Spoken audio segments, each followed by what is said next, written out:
What the fuck?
A little audio stuff behind the scenes. Wow. This is a big one. 250.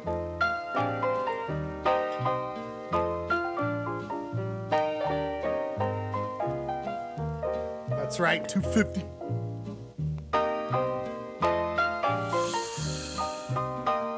$250, these sons of bees. More in store here tonight. 9 p.m. 9 p.m. is when Polyester Blend starts his 250th show. Can you gosh darn believe it? Can you believe the gosh darn it of it? I certainly can. Polyester Blend coming up here at 9 p.m. 12 minutes from now.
Oh, so much going on here tonight. An extravaganza, a spectacle, some would say. Ringing in the new year the way it should be done on Polyester Blend. I also am committing to a midnight show. Now, people wonder why. I'll explain. Is it necessary? No.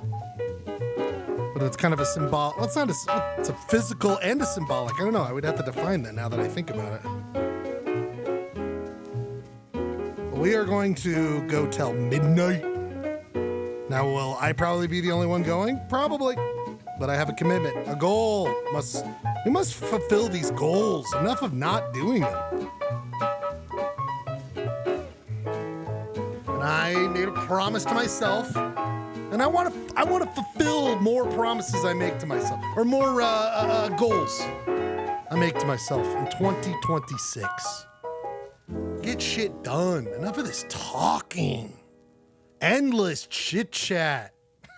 That's what we do on the show. But I mean, like, enough of this, like, I'm gonna do this, man. One day. Guess what? You only have so many days left, big boy. That's me speaking to me. You're gonna get some shit done. Let's get some shit done.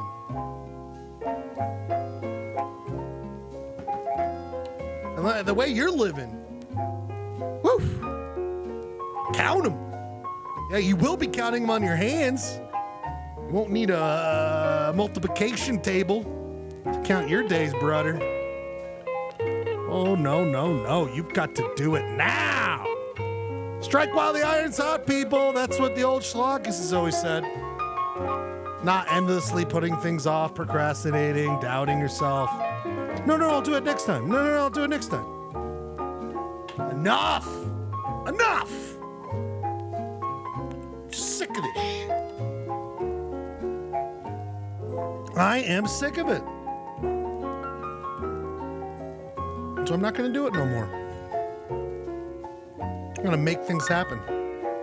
Either I talk about it. I don't talk about it. It just either happens or it don't. Either you see it or you never hear about it. So it's going to get done. 2026. It's fucking happening. I'm going out with a bang. Boom! There he goes. What was that? What was that meteor I just saw that was so bright and beautiful? Oh, it's just Ranch Lego living. Just Ranch Lego burning out. He's dead now, but God, that last stretch.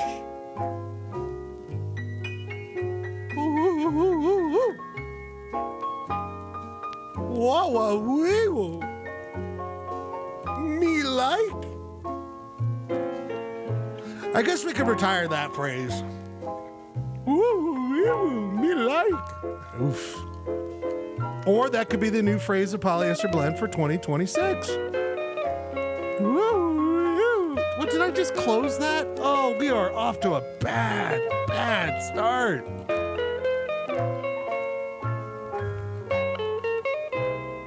Jesus Christ almighty. No.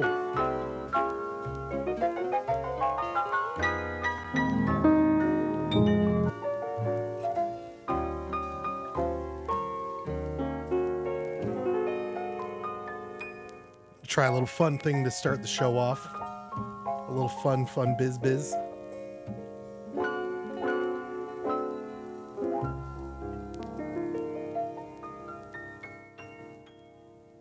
Polyester Blend getting started here in 5 minutes, people. 5 minutes here. We are, of course, doing the show Polyester Blend tonight.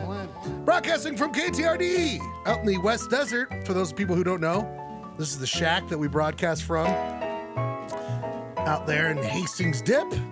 I've been doing it for 5 years now, going on 6. There's the little shack. This is what it looks like in that shack. Hello. This is us sending out to them. They send it out into the ether. Well, we got 5 minutes to tell a great, fantastic show here on Polyester Blend. I'm so glad you're here with us. Stay with us. Polyester Blend. Poly Blend.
vendors.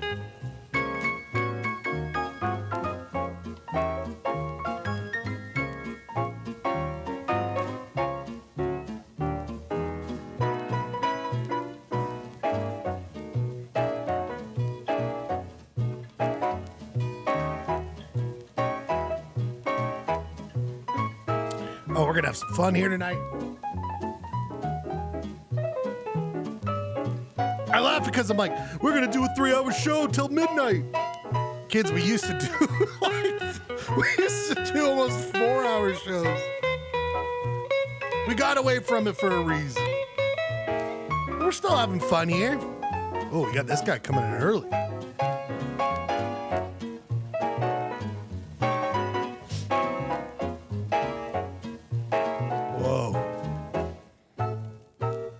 He knows not what he does.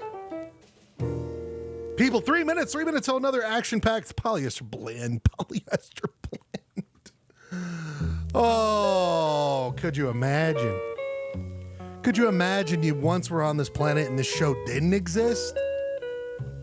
What a dumb life you were living.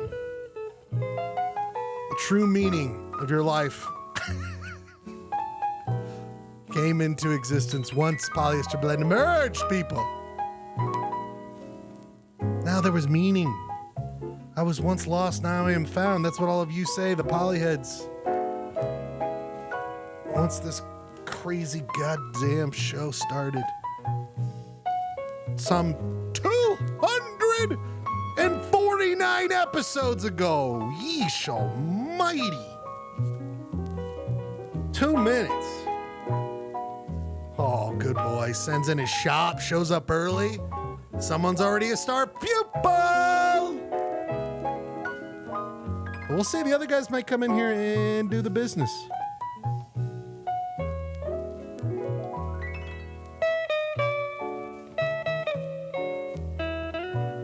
Oh, people. 1 minute. So, just take this moment. You're about to get on a roller coaster. As I've always said, cluck, cluck, cluck, cluck, cluck, cluck, cluck, cluck. You're getting pulled up. Getting pulled up that first big hill. What do they call them? Hills? I don't know. Heights? Cluck, cluck, cluck, cluck, cluck, cluck, pulling you up. Kind of just like a train ride at that point. And then at 9 p.m. Mountain Standard Time, back on a Monday, the way it should be. When the 9 o'clock hits, oh boy, the clink, clink, clink, stop. You see nothing in front of you, like, oh no, I'm about to go down. I don't like roller coasters. I totally yak. Hate roller coasters. But people, it's 9 o'clock on a Monday. You can't fight it. You're on the coaster. You're strapped into the 250th episode of the one and only Polyester Blend. Let's get started.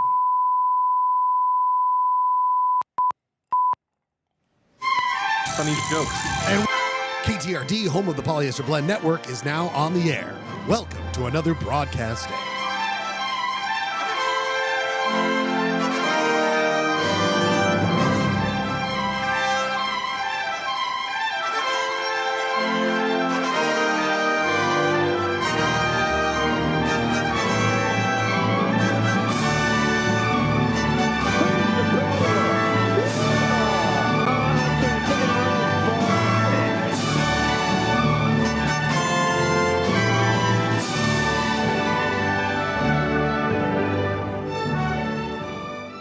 Polyester Blend Live streams Mondays at 8 o'clock over the internet from the Schledio in Salt Lake City, Utah.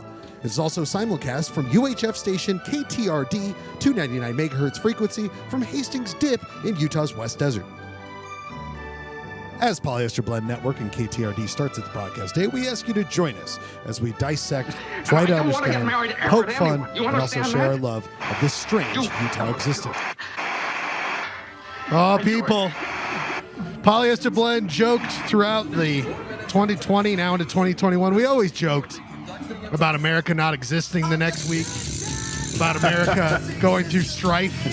Just funny jokes. And we always made funny jokes about it during the election where I was like, haha, it's going to end, it's going to end.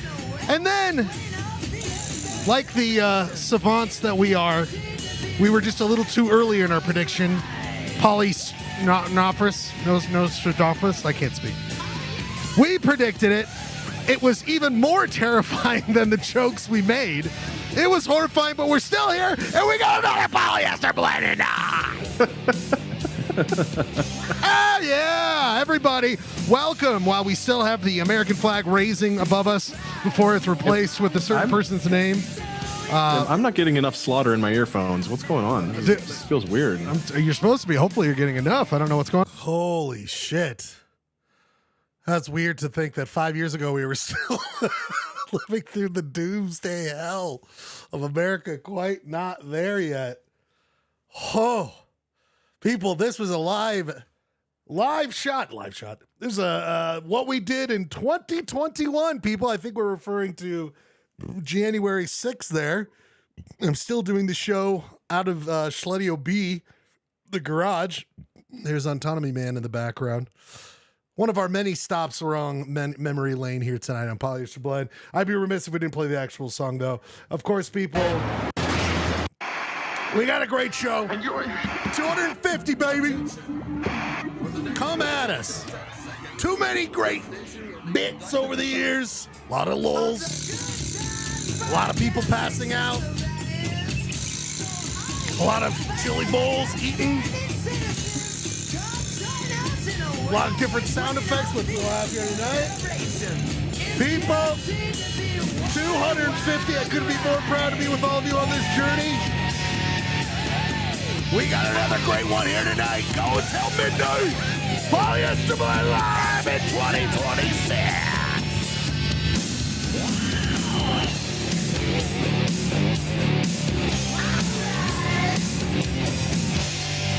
Pauly Shore. Oh my God.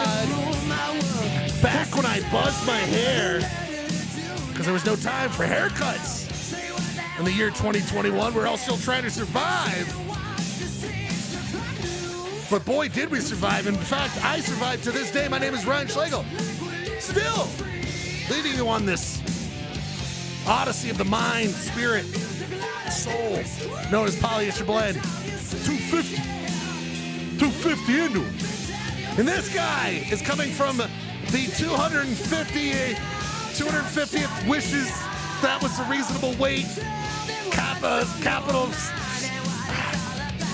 250, I still can't always do it right. From San Diego, our Ed McMahon, Ryan Bradford, are you with us? Very much here. Hey, wow. Did you see that clip a second ago? Did you see that clip? That was crazy. That was wild. Gonna play more of those this time. I mean, Clay's attitude has not changed at all.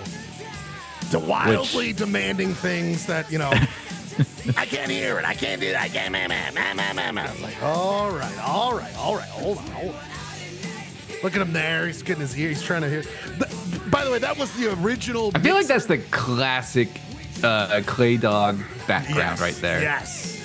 We all missed that one. With the fireplace in the background.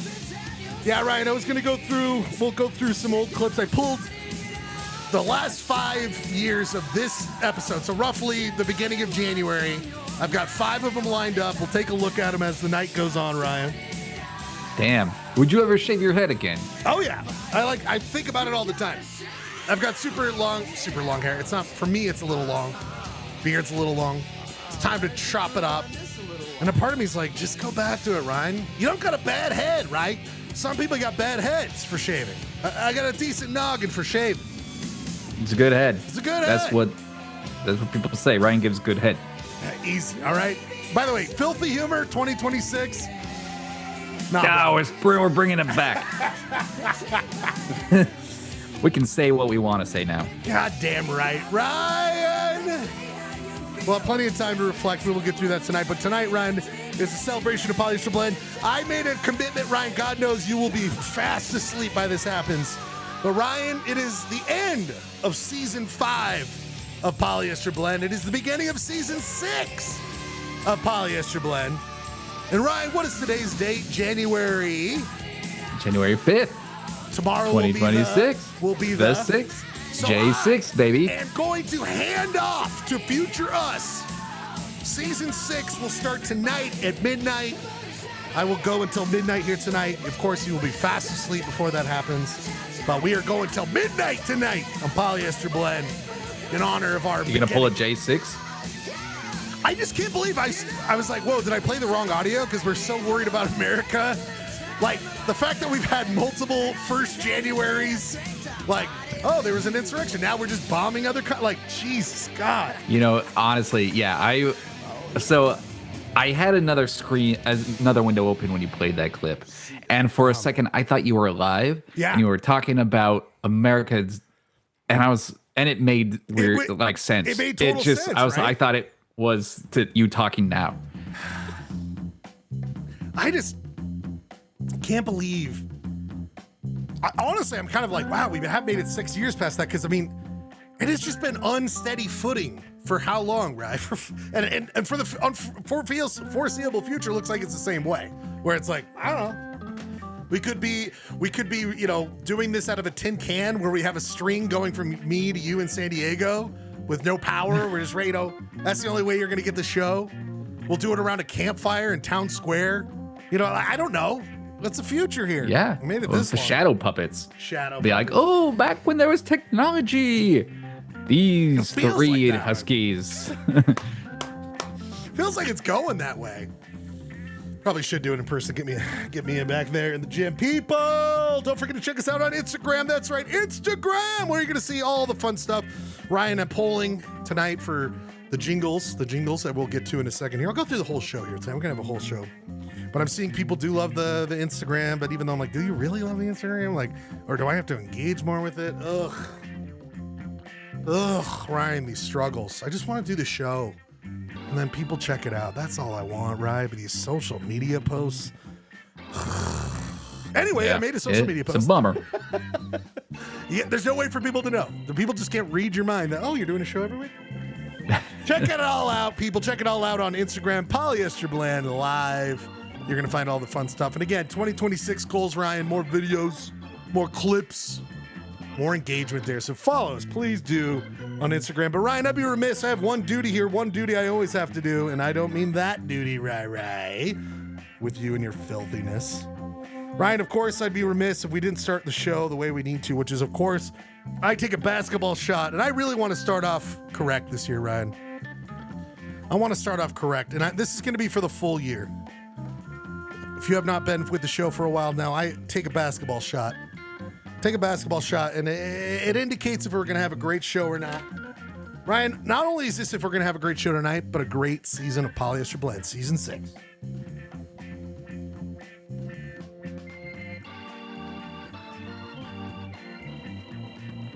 Oh, buddy. It was so close.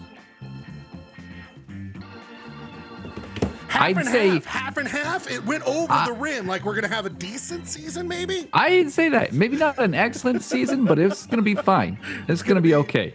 Just fine. Speaking of just fine, we need your votes, people. We need your votes. We are tallying here tonight the Utah Jingles, the commercial jingles that we started a year ago.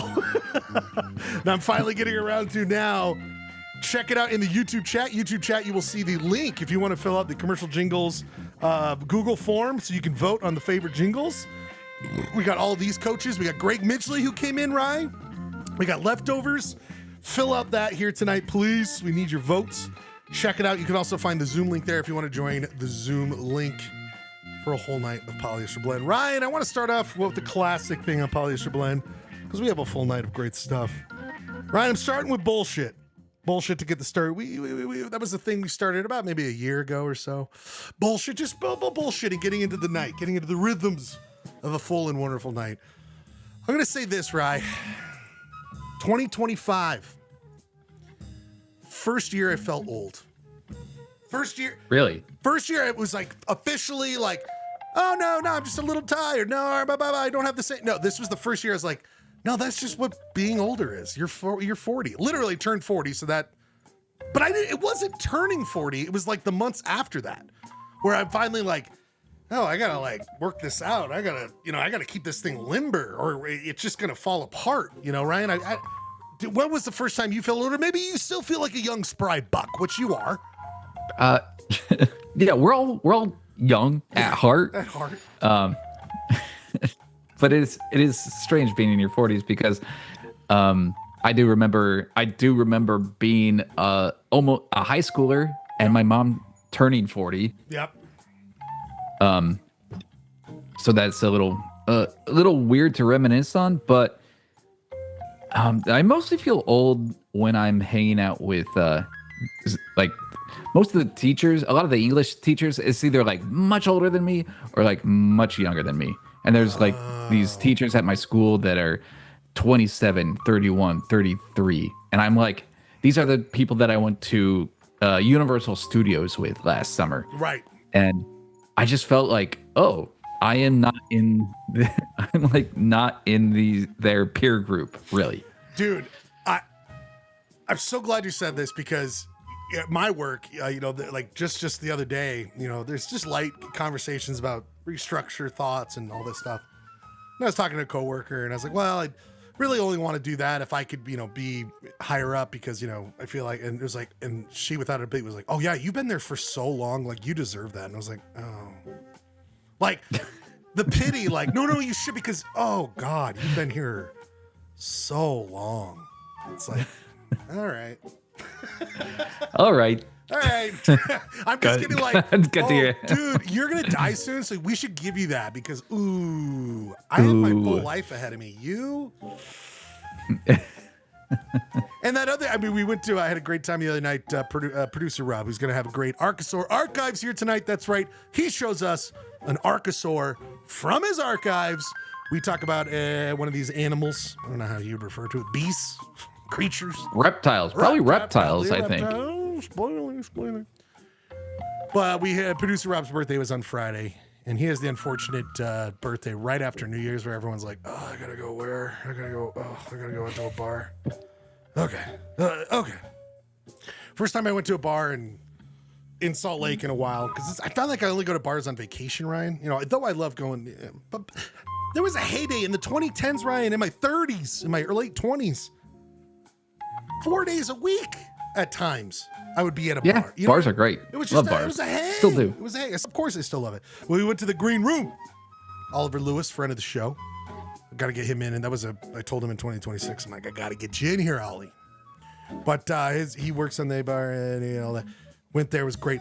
But there is a part of me, Ryan, and of course, there's people older than us there. But there is a part of it where, to your point of like, I feel like I'm intruding in other people's lives. Where I'm like, I'm sorry, I shouldn't be here. This is for you guys. Like. Yeah, this is for you 20-somethings, you 30-somethings. What am I doing here? I'm bothering you. I'll go. Okay, before last call, Like you just feel, I don't know. Like you feel like, should I be here anymore? Is this my place? Where a bar used to feel like that was my home away from home. But now my home is my home. I feel that's where I feel the most, where it feels I'm accepted. That and of course the, clinic and my proctologist, you know what I mean? Well, we accept this, but only on some conditions that you quit eating Slim Jims. Oh my God. I was going to show you this, Ryan. Oh my God. Did you see this? Was this real? I think someone made a goof. Did you see this goof? It was on SSL Reddit. I think, here it was. I think that someone made this as a goof, Ryan, but I was like going to send it to you. It felt appropriate. If you drew this S in a notebook, it's time to take note of your cholesterol. Yeah, probably true. And I'm like, oh yeah, I had to worry about those things. Numbers, I didn't really like your blah, blah, blah over blah, blah, blah, which is blah, blah, blah. Like, oh yeah. I guess I should worry about that now. What a night. Like, when was the last time you got your blood checked? I got it.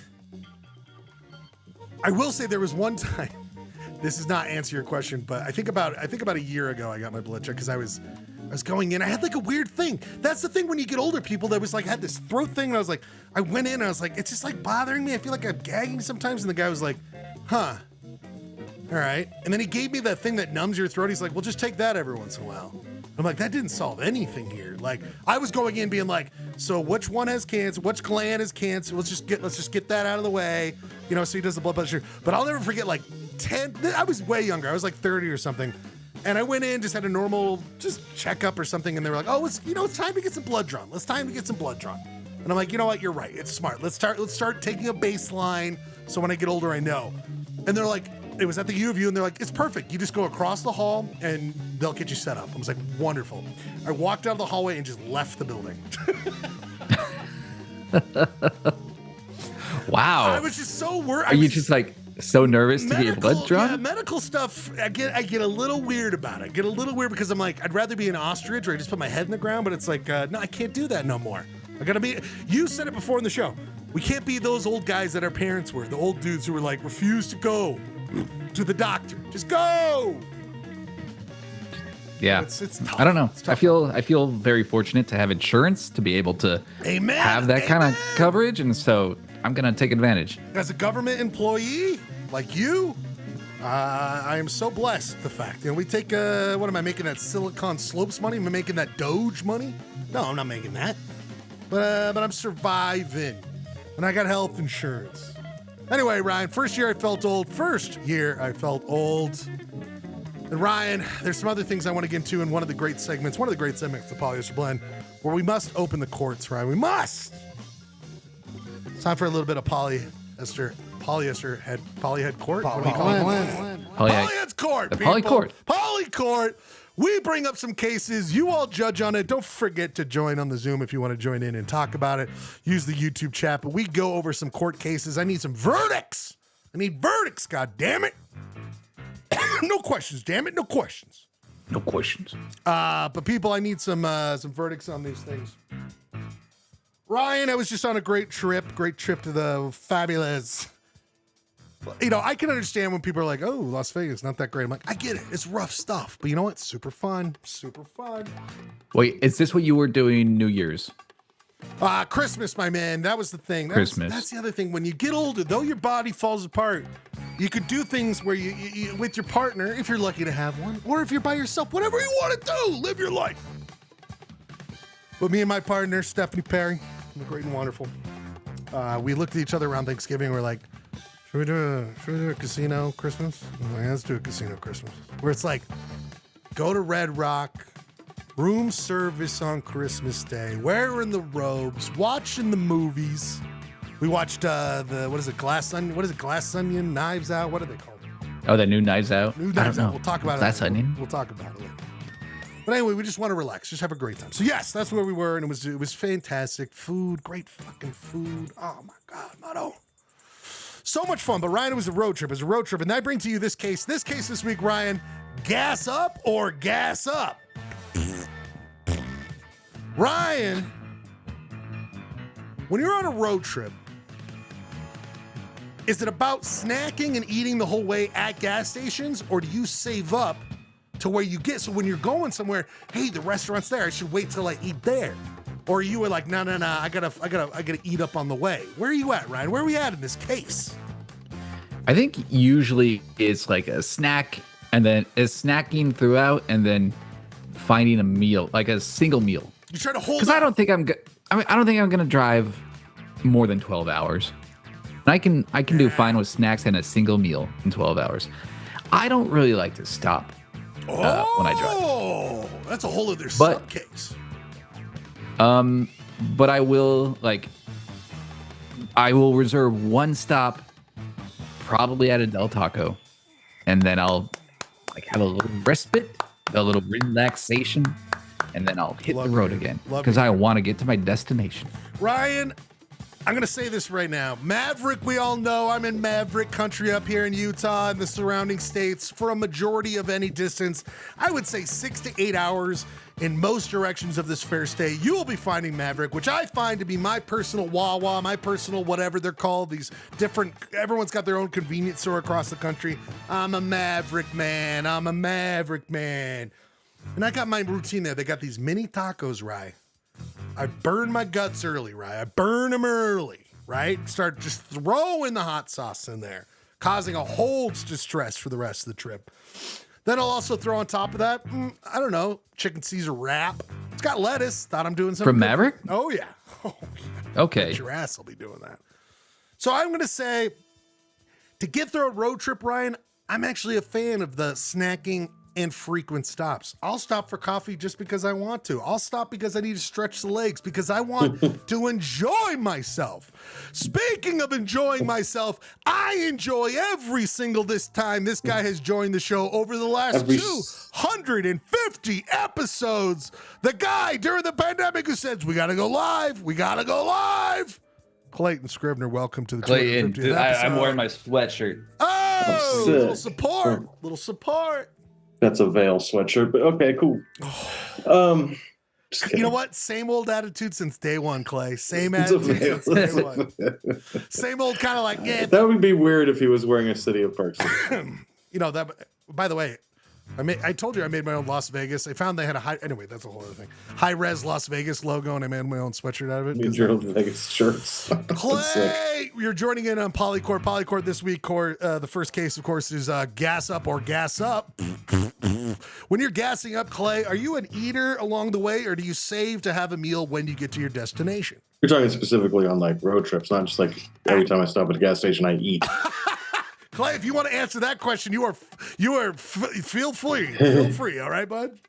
I just got done with pretty epic road trip, so I'm pretty locked into my routine. It really depends. I mean, I always get coffee. You got to get coffee. Shitloads of coffee when I'm driving. Ryan says he doesn't like stopping, Clay. I'm a fan of the stop. I'm a fan of like break it up a little bit. I don't know. At this point, I have to stop. I can't do it like I used to. I used to be able to go 12 hours straight in a car. I cannot do that and stay awake anymore. Yeah, you got to stop. You got to. I don't have that endurance no more. You got to stretch it out, Clay. You got to stretch. Ooh, just get. Walk around a little bit. Mm-hmm. So, Clay, snacking along the way, or will you do full meals? Like you don't care what time. Like you got to eat when you got to eat, Clay. Do what's necessary to get to the destination. People, I don't have any rules. It's been ruled here. Clay said it perfectly. Do what you got to do to get there and get there safely. I love it so much. Yeah. Clay, the next thing I was thinking about, and you would be good to answer this one, Clay. You'd be good to answer this one. Second case of the week, travel styles of the rich and famous. Clay and Ryan, I was just thinking about this. Road trips. At what point do you become so rich where you have no connection to the interstate highway system of this United States? Meaning you don't know what it feels like to have to get out and stretch. You don't know what it's like to pace yourself on a long trip. Clay, are these people like, when you're so rich, you don't have a connection to that? Your America is seeing it from your private plane. You know what I'm saying, Clay? Private plane. I don't know. You get a lot of trust fundies that are like living that van lifestyle, you know? Oh, you're saying that they might actually choose to do this business? Yeah, okay. People elect to live that kind of road trip lifestyle. I could be into that. I'm not lying. I mean, then there's the whole retire, have your fancy bus looking thing that transforms into a sub question, Clay. When you retire, is there any part of you who thinks of that? I'm gonna just cruise, baby. I'm cruising this United States. I could do a year. I feel like I could take a year off and just cruise, baby. I don't know if I want to do it the rest of my fucking life, but there's more than one little part of me that wonders if I could do that. I would want to travel all over the place when I'm done working. Should we be those? I'm ready for that, Ryan. You know, remember the movie Nomadland, Ryan? Nomadland. Oh yeah. Do I just become that guy? There's a guy in that's an actual dude who's like some YouTuber dude. He's got that big old bushy white beard, and he just goes to like the Mojave, and then he goes north, and he's just living the road, baby. Would you ever do that, Ryan? You could make a home, not home base, but you could make a regular stop in Salvation Mountain, dude. Salton Sea. By the way, Sea, I was just Slab City, baby. That's right. There's this subreddit I got obsessed with because let's be honest, I replaced Twitter with Reddit, and it's like, is it that much better? I don't know about that. But Ryan, one of the things they have is this thing called "What's It Like to Live There?" And the other day, someone was like, "What's it like to live in Slab City?" And it made me feel justified about my thoughts about Slab City when you and I and Steph and Jessica went there, which was like, this is so cool to look at. And for people who don't know, this is a weird artist area. Is it true that you thought Slab City was they had big giant hamburgers there, so you went there and you were like really disappointed that there was no Ryan hamburgers? kept asking, "Where's the steak?" Right, Clay, You're a Slab City. Clay, you're on your way to Husky Boy. That's a point one, baby. Oh man, I'm there. Clay. I would say, yeah, but anyway, it's this artist area, Ryan. How would you describe? It's a weirdo, like nomad, an artist. Has it area. not been Like, taken over by yuppies and? I mean, I think it van has life at yet some at this point, point? but it's just still so desolate out there that like it draws artists, but they don't stay long, and so it's like the true freaks do stay. Oh, I was thinking about retiring to East Jesus Slab City, Ryan. That's something I was thinking about doing, just being a part of that. But no, what they say in the thing, Ryan, is people are like, yeah, but at night it gets a little like the people who can take advantage, or like it takes a while for cops to get out there. If you were in trouble, Oh yeah. So it's like one of those like I've been all over this Western United States, and some places are rough, shore, and like there are actual parts of towns like I don't know, Clay. I don't want to dismiss the great people of North Las Vegas, but I maybe not want to stay there for that long. But Slab City was the true like way beyond places like that, where I was like, I don't want to be here at night. I just don't feel comfortable here. Because it's a little too like lawlessness is fun, or is it? Clay, I don't know. How fun would it be to? I don't know. Like I think about just cruising the whole entire southwest to southeastern United States in the winter as a retire. Like hell yeah! Basically from San Diego to Key West, dude. All winter long. The Baja. Yeah. I would be into that. In Key West, I'd be into that too. Yeah, I've been halfway. I drove from San Diego to Austin, Texas once, 22 hours straight. You get to Texas, the border, and you're only halfway there. And West Texas sucks. Yeah. It's a rough joint. It's a big state. It's a big fucking state too. Yeah, I don't know. The Mojave I love so much. There's so much to explore. I still haven't done there, but I actually feel like I actually have too. That's another thing. People, the last thing I would say,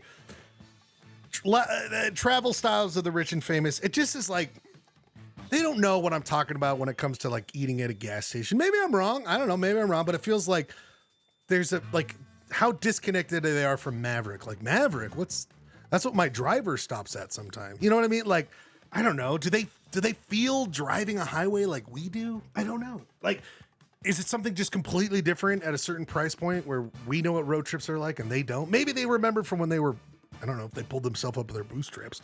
But I don't know. To your point, Clay, maybe the people who have the Sprinter vans and the big vans, maybe they do feel it. I don't know. At a certain level of wealth, then you have like private jets and shit like that. Yeah. So you just don't know have. it. You don't know America, Clay, or Jeremy. That's what I'm saying. You don't know America. You know what I'm saying? Anyway, we got the chat master Jeremy here. We also got, I think, the Gurks in the background too. We've got a full house of the Poly heads, the main Poly crew that's been here for 250 episodes. Clay, we're gonna move on to some other segments here, but I'm gonna play a second here, Clay. I want to do this throughout the night. I played already 2021. This is the show we did in January of 2022. Let's just give a second of it. Of Ryan Bradford's Gutty Works is 1 gallon. If you look up his Buffalo. We're gonna Regular fuck fans Buffalo. of the show know that I'm not a big condiment fan unless it comes to Frank's hot sauce. So Yes. I slather those 2022, babies in huh? hot sauce. Absolutely. This was Ryan. I think you were about to throw out the Schleicher's gallon, which I That's right. still regret not doing. I'd like to think your whole entire Amazon history is just those. And this is when As we a also general, introduced. we've got a big year of 2022 polyester blend. Of course, the goofs, of course, the excitement. We God, can't I wish I could fit in that sweater. I know. I was just saying, Clay. all the fun people you've met along the way are going to keep coming. Talked about T2 goal is the new. Schlub. Now, I was thinking about this. Deflub the schlub, gentlemen. That was 2022 on this fair show. 4 years ago. Damn. It doesn't feel Time like to deflub the schlub again. I know. We really need to de-schlub this club, baby. Oh, Ooh, boy. boy. Clay, your thoughts? I had Brussels sprouts for dinner. Step Hey. one. I had chili and only one piece of toast. There was only a little bit of carb. Chili bowl. Chili bowl. Clay, your thoughts on 250 episodes? We were going to keep talking about it. Just light thoughts on it here and this accomplishment of 250 shows. It's quite. I mean, I would have never predicted it, man. Why is there music playing in my headphones? That's Is that you? That's your business, brother. That's What the? yours. Come on, man. What is By this, the way, amateur? Jeremy, isn't this perfect? Clay, he's got audio I mean, that is polyester blend to a T. What was it? It really is. 2 weeks ago, 3 Like- weeks ago, Jeremy, where Ryan and I did a whole show where Ryan and I, I think this is peak show. And it was like, we weren't broadcasting to anyone. Yeah. I'm good now. I had to get on live just to tell you guys you weren't broadcasting. 6 years in. I'd been Jeremy. like giving you shit on the chat and no one was paying attention. And I'm like, I wonder if they just think they're on. Yeah, we think we are live and we're humming. Jeremy, like for hours now, I've been like, just hit live. Just make sure you're live. Just go live. Like, just don't even worry about it. But speaking of memories I had about a couple weeks ago of making sure that we were live and memories of 250 episodes. Gentlemen, it's time to go a hit segment we all love so much. It's time to go to memories. Memories here, people, because we're at the end and the beginning of a new calendar year. I wanted to think back on 2025 specifically. 25. Clay, let's start it off. If you've got the music stop in your ears, if you can hear me, Clay. I can hear you now. It was Joni Mitchell. I don't know. God, we love our Joni. We love our Joni. Clay, Who survived? She survived 2025, didn't she? Yep, I she's didn't still think. I going. thought we were going to lose her. All these people. But we lost a lot. We lost a lot. Jesus Christ. We'll get into In that memoriam. later. Clay, 2025 is the theme of memories here tonight. Memories here tonight. Clay, I'm going to throw it out here. This is an abstract one, so just let it. Whatever comes out. You don't have to be perfect. Clay, I try not to say whatever comes out. But. well, you deal with whatever comes out. Clay, first thing you think about when thinking of 2025. What will be the thing you think about? The first thing you think about in 2025? Oh my god. You mean besides the polyester blend? What should always be the first thought of every year? Man, my life was consumed with Sundance is a big deal. Work stuff. Losing Sundance was a big part of the first 6 months of 2025. Bummer. There's all the personal stuff, the love stuff, all that. Yeah, I'll spare the listeners, but you found happiness in a relationship. I'm happy in a relationship. That's all good. I did a lot of traveling. I did probably more traveling this year than I have. We're going to get to in my that. life. Hold on to that, Clay. But first thing you'd say is the horrible stuff at work, but then a nice relationship. Ryan Bradford, first thing you'll think about when thinking of 2025. First thing I'll think about in 2025.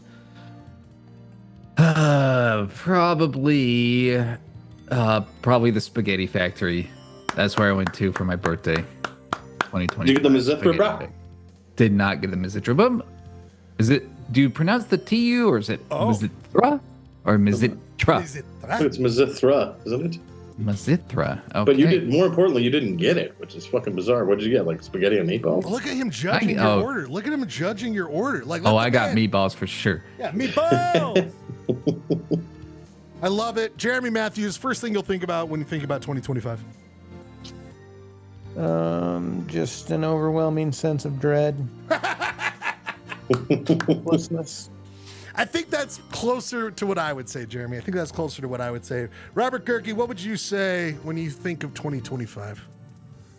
Jeremy stole my answer, so I'll just go with 69. Cheryl Teagues. Cheryl Teagues. Gerke, That's what I always think about. Gerke, you can answer this one. What was your best vacation of 2025? Well, I think I only took like one legitimate vacation, so I guess my trip to Minnesota and Wisconsin for the Coupe Championships. You've been there before, right? That's been a kind of a semi-evergreen for you the last little bit? Yeah, my third time there. Your thoughts on Minnesota and Wisconsin as a man who is from Midwestern stock. I've actually only been to Wisconsin. I've never been to Minnesota.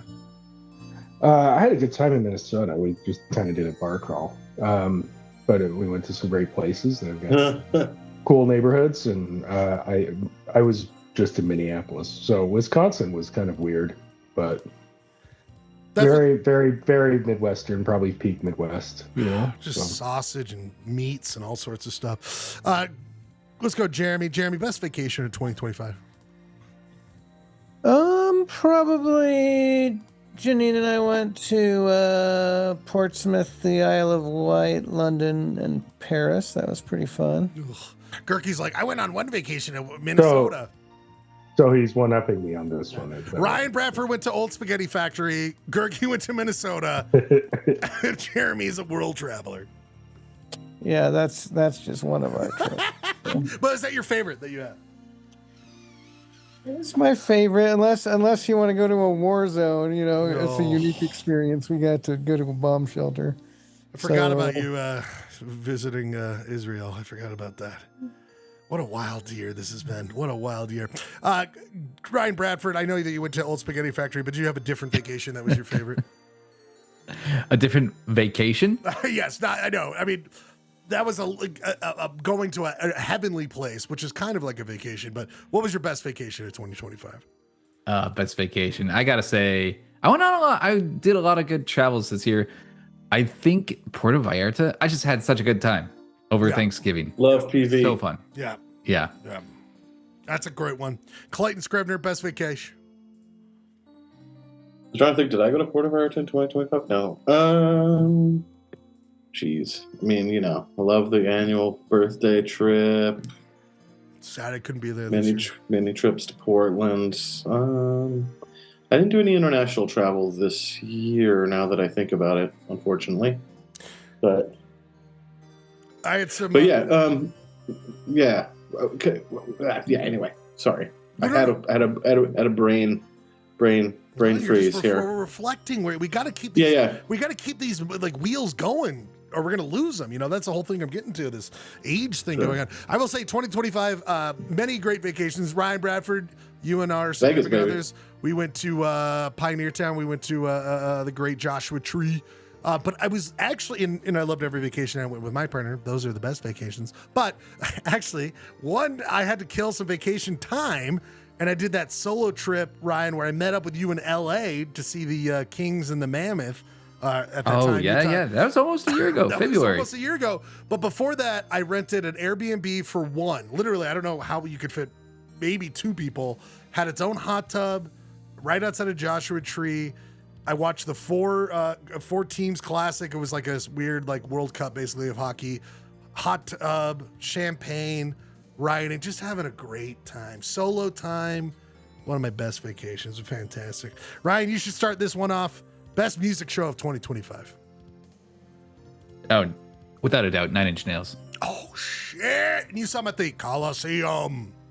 Yeah, we're gonna see him when they come Forum. Back. The Forum. Sorry, the Forum. Yep. I'm gonna see him when they come back through Delta Center. Even though we saw him at the Maverick Center. Speaking of Maverick Center, this guy has a somewhat relationship to Maverick. Jeremy Matthews, favorite music show of 2025. Ooh, that is tough. If you probably the NSPS Holiday Extravaganza. That was there were so many good bands at that. It was just like one banger after another. I might say shooting from the hip. Yeah, the Beta Band kind of stands out as a really. The who? What was it? The Beta Band. Oh yeah, at Metro Music Hall. A lot of Beta Band talk this year. I feel like Jeremy. Horse Girl at Kilby Court was really great. Of course, gotta get that Water from Your Eyes also at Kilby Court. Those were both really good shows. Yeah, there have been a lot of good shows, but you know, it's hard to beat the NSPS Holiday Extravaganza. Always the best every year. Kirky, favorite show of 2025. It's the NSPS holiday. Hello, we love it so much. I would say that I saw, unless you really, you want to really answer, Kirky. I mean, we all know you're Allison Russell at Commonwealth was really good. Yeah, you remember you mentioning that. You loved that one.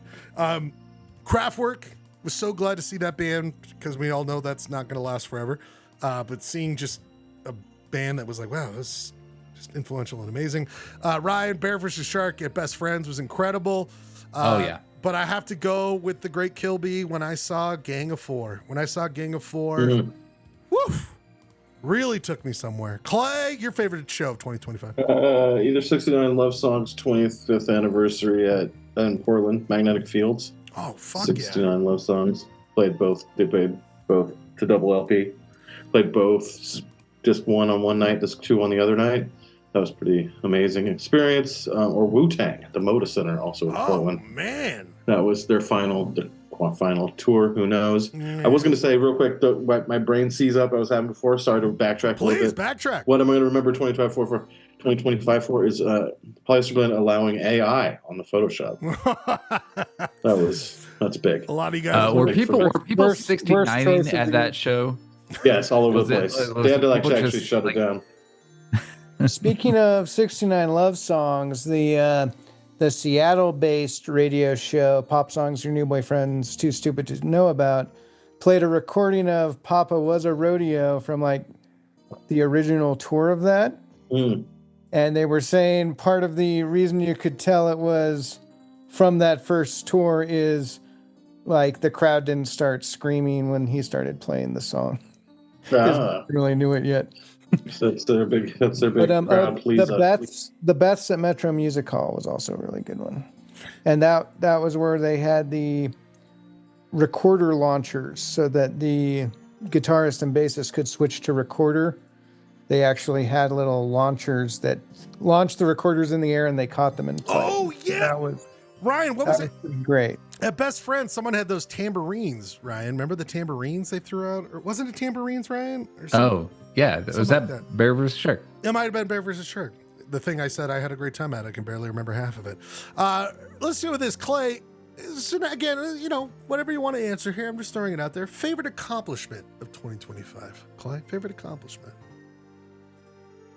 Oh man, I know I did get a big promotion at work. I guess Hey! I feel like we're the kind of people who are, at least I am, too doom and gloom, always down on myself. It's time to reflect on those accomplishments. Clay, that's a huge accomplishment. We're all proud. I mean, it was 20 years in the making, so gotta celebrate it. Celebrate it a little bit. Yeah, but it's a part of the journey, baby. Jeremy, favorite accomplishment of Trust 2025? process.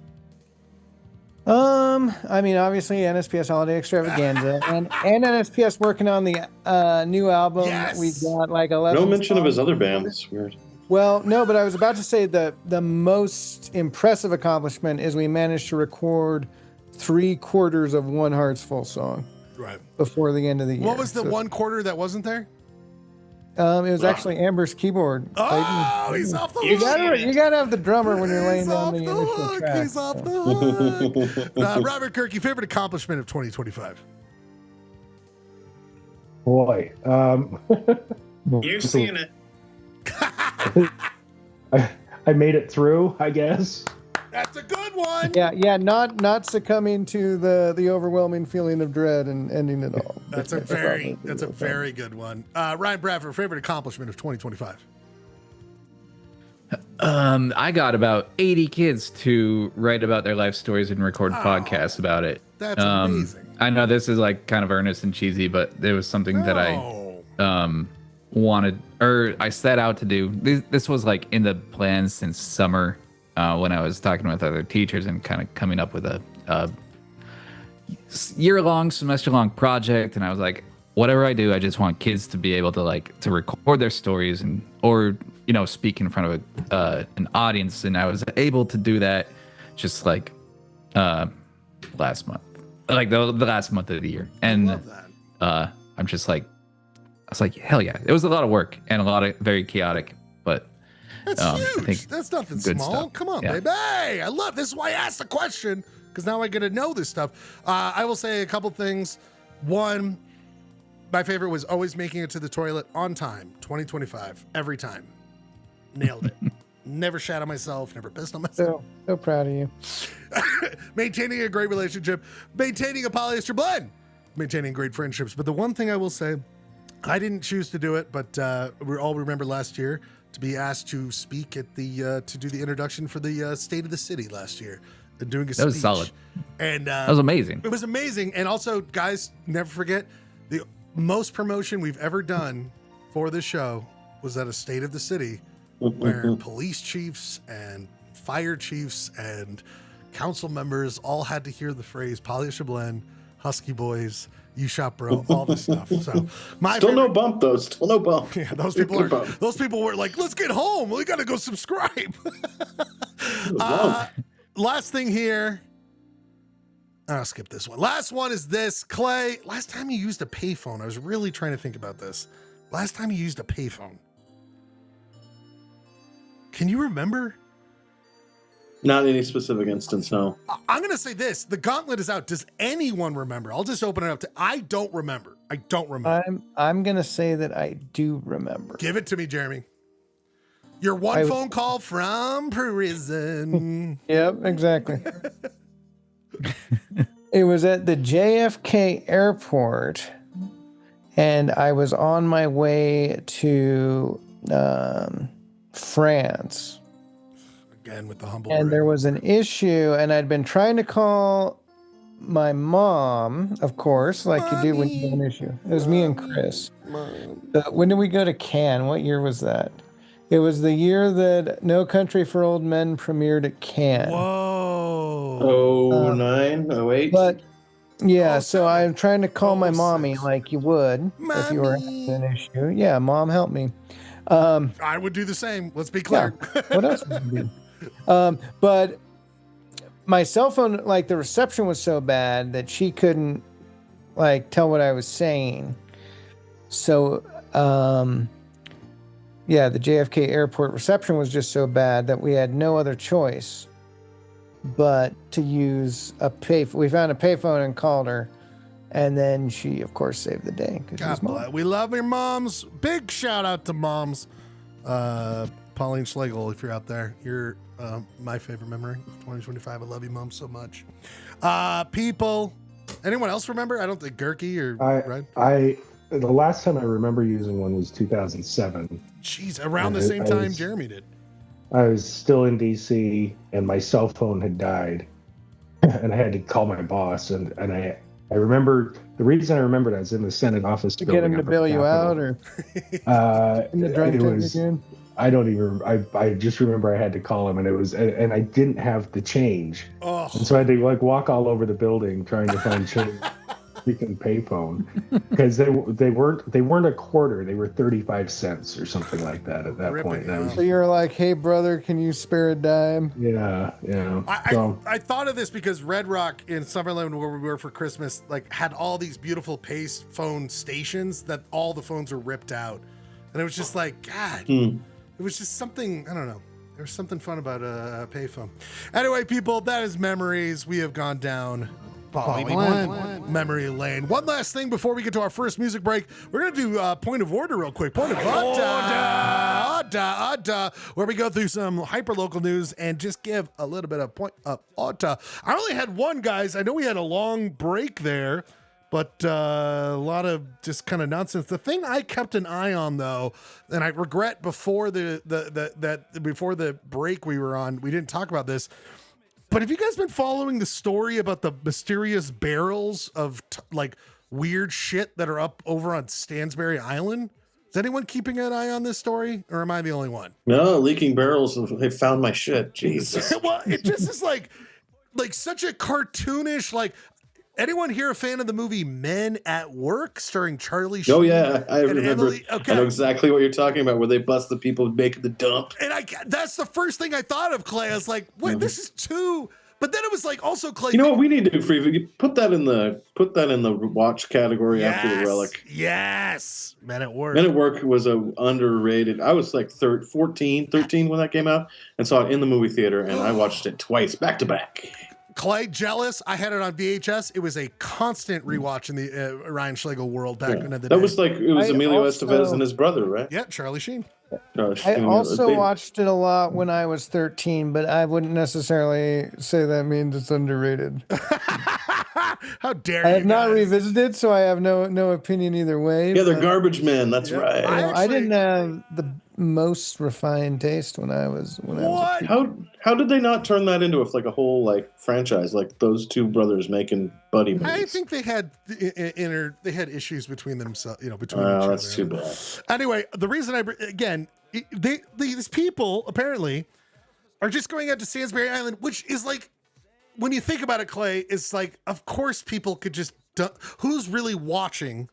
But like, People are dumping their shotgun shells all over that right? island. But how sinister just to be like, take the barrels out there, just dump them, man. Just Yeah, that's just straight up illegal dumping with a capital I. yes. Like we're just fucking shit up. And it was a lot of like back and forth where reporters were like, well, not the Trib, those people don't really care, but the KSL, they were checking it out, and there was a lot of back and forth of like some people being like, oh yeah, we got to go check on that, and then a couple of weeks later, it's like, yeah, we got to go, yeah, we'll go out there, and then someone did a test, and it's like, well, it's not really hazardous, but I'm like, yeah, but we shouldn't be dumping barrels of shit out in BLM. Let's just not. Can we stop this, please? Did they find out what kind of byproduct it was? I have not seen a finish to this, Girk. Did you see this story at all? Did you see a finish? I did not see a finished story to all this. It's first I've heard of it, to be honest. Are you serious, guys? Yeah. This is why. Okay, this is why I got to keep up on Polio's on Point of Order, because we really get to the bottom of this Sludge. stuff. It's just sludge. Just general sludge. And look at her. She can go get a A shot. hiker on Stansbury Island recently noticed these several drums with something leaking out of them. Okay, that's silly, but funny. What did like? We live Recently noticed, and then there's like this.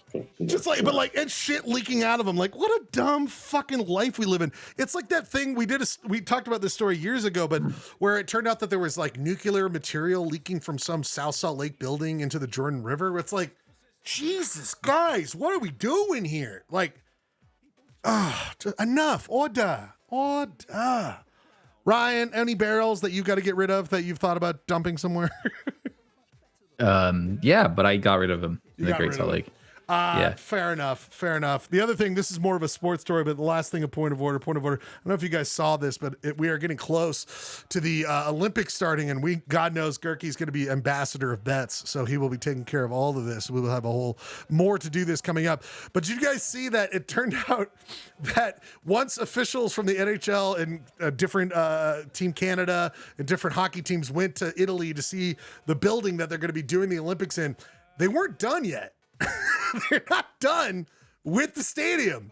And not only that, when they did the measurement, the ice is off. It's not the right width. It's not the right length of it. And it turned out that they took metric and didn't. It was like they did the wrong equation for it. But either way, just guys, the fun stuff of like.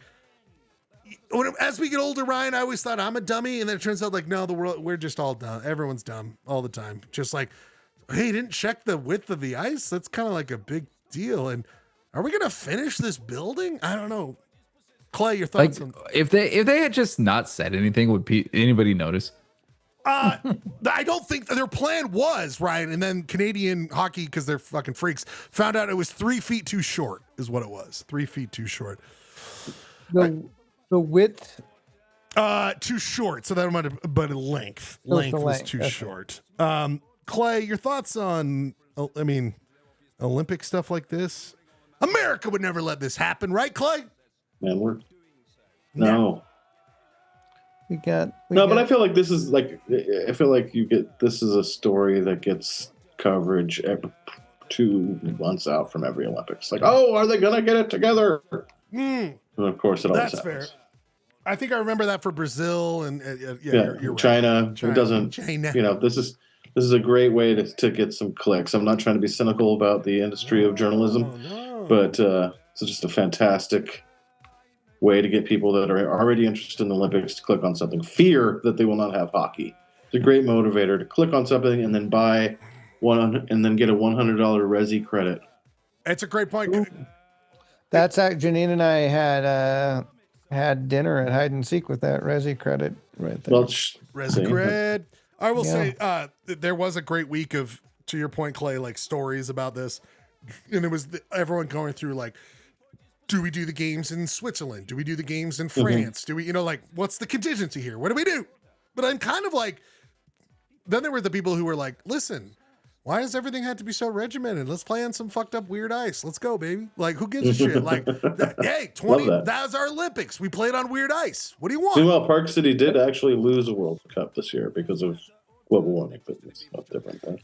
Well, we're all gonna die eventually. People. I feel like after the Qatar World Cup, and there's like human rights violations, slave labor, and everyone just was like, "Well, it's a World Cup. We'll all just watch it and pretend." We can't have football. Yeah, nothing. Let's just. And now we got the FIFA Peace Prize out of it. So did you watch? Oh my God! There's nothing going to stop these competitions from entertaining the masses while violating human rights. It wasn't a 30 for 30, Jeremy, but I think there was an E60 documentary about what you're talking about, and like just the footage of the workers' living conditions, and just like it goes back to what happened this weekend, gentlemen, which is a reminder of, no, we're gonna like change the world, and now we're 40, and I'm like, oh, no, nothing's changing. People are always going to take advantage of other people. Anyway, Polyester Blend. Great note, yeah. We'll be here for more fun, people. We're going to midnight. That's right. For those who can stick around, we are going till midnight to hand over, Clay, season 5, January 5th, to season 6, January 6th. At midnight, the handoff will be season 5 ending, season 6 starting a Polyester Blend, but so much more fun stuff in between. We've got, of course, You shop, bro? You shop, bro? And everyone here hates theirs. It was a tall order, guys. It was a tall order. I was throwing out a tricky Whatever. one. Didn't someone say it was the best they've ever done, or were they being sarcastic? That was Ryan. Ryan felt he was maybe doing a wrestler's promotion. Right, Ryan? You might be just be... Rope-a-dope. Yeah, like, I'm the best there's ever been. Woo! I actually enjoyed. It made mine laugh. Mine made me laugh, but I can't for reasons other than being great. We're going to keep going because we have the rights. People, don't forget out there. We have the rights to Short Circuit 3. Everyone, that is a big turning point in 2025 that we are carrying over into 2026. Polyester Blend, of course, has obtained the rights to Short Circuit. So we need to start developing what Short Circuit 3 will be. And so tonight's You Shop Bro was an elevator pitch. That's what they call in the industry. Pitch the idea for what you think the new Short Circuit 3 should be, because we have the rights for it. We've got to decide what they're going to be. And we are going to see what the poly heads came up with and You Shop Bro, what they think the next Short Circuit 3 movie should be. We also have a quick question on this, Schlegel. Yeah. Is my decision is that what's going into production, or do we still have to run this through some other KTRD higher ups once I give it the green light? We have in 2026 we have agents. We have an agent that will be unveiling themselves soon. So I'm glad you brought that up. We're going to go through them. This is lack for a better term, a process of learning where we should go. If we get a good idea of this, we're going to go with it, or we might keep pushing it and finding it and really working it, because guys, we don't want to let this lemon go. We don't want to let it rot. We want to make sure it's perfect as it be. So Jeremy, good point. This is a starting point. If we like one of these, we'll go with it, or it just leads to more conversation about it. Great point. After that, we also have wonderful Jingle the Jingle playoffs has begun. We've sent out the link. We've got a bunch of responses. I'd like more. I don't think we're going to be done this week, but we're on the right track. We're on the right track. We got 11 right now, guys. We got 11. I sent it out to 50 plus people. I'm going to be bothering them, but we will see where we're going, because there's going to be some already that are kind of runaways. So we'll see what's going on there. Clay, in honor of our 250th, it'd be wrong if we didn't have a Utah Cities quiz, my friend. And then for those who will stick around until the midnight hour, we've got topics. Got a full night of fun stuff. But the question I put out to you, Ryan and Clay, and I'm going to open this up to you, Jeremy, as well, and Gurky, and anyone else who wants to answer. Oh, and we have Archosaur Archive, Jeremy's movie, Jeff Guay movie talk, and Gurky. I want you to. I'm going to give you a Gurky's corner. Just your thoughts on 2025. What was your favorite songs of 2025? Clay, you sent over your first submission. Ryan, if you could put it in the doc, if you did already, Ryan, thank you so much. If not, put what? Your favorite song of 2025 or one of your favorite song. songs? Got it. Yeah. Clay, you sent over one that I'm going to play here tonight. Clay, do you want to describe it? Oh, it's just a silly song from the 70s, but I discovered it this year, and it has, I think I texted it to, I was listening to it on the drive to work this morning. I'm like, this song has every stereotypical 70s jam move compressed into 2.5 minutes. The album cover is already amazing, by the way. It just makes me laugh uncontrollably. And it's also got really great musicianship, actually. It's total music nerd shit. Can't wait. It is, of course, the great Sanford Townsend Band. You never heard? Smoke from a Distance. We hope we get closer to this smoke. Pauly Shore. We're going to play. Oh, it's 3 minutes and 30 seconds. Perfect. 3 minutes and 30 seconds of Sanford Townsend Band. We come back with Archosaur Archives, Jeremy's Jeff Guay movie talk, Gurky's corner wrap up of 2025. And we're going to do the jingle draft to start off in the next segment. We got so much here tonight. Thank you all for being here. For 250 episodes. Polyester Blend, Sanford Townsend Band. Smoke from a Distance. Right. All right.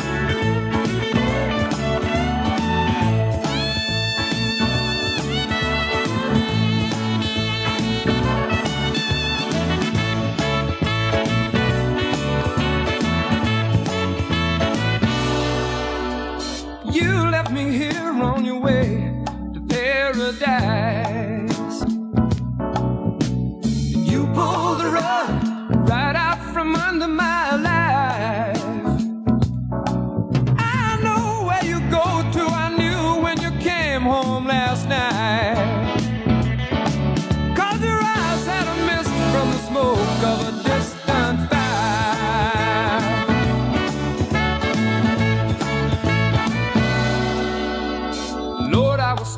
Should have seen it come a long time ago.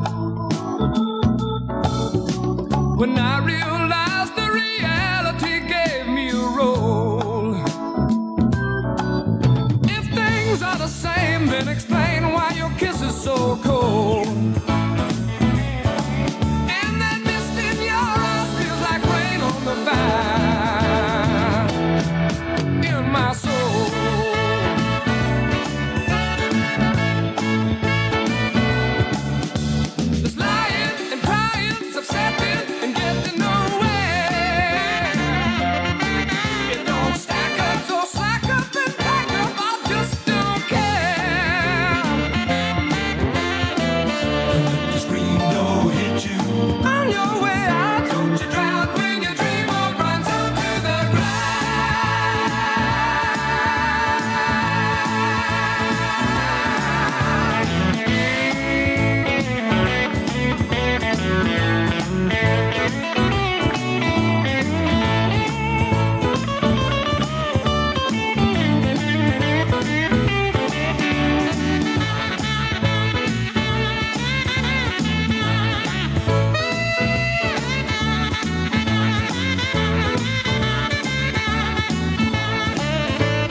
Making time by filling his glass with your fast flowing bittersweet line. He'll face the aftertaste when you come home late some night, with your eyes all amiss from the smoke of a distant fire.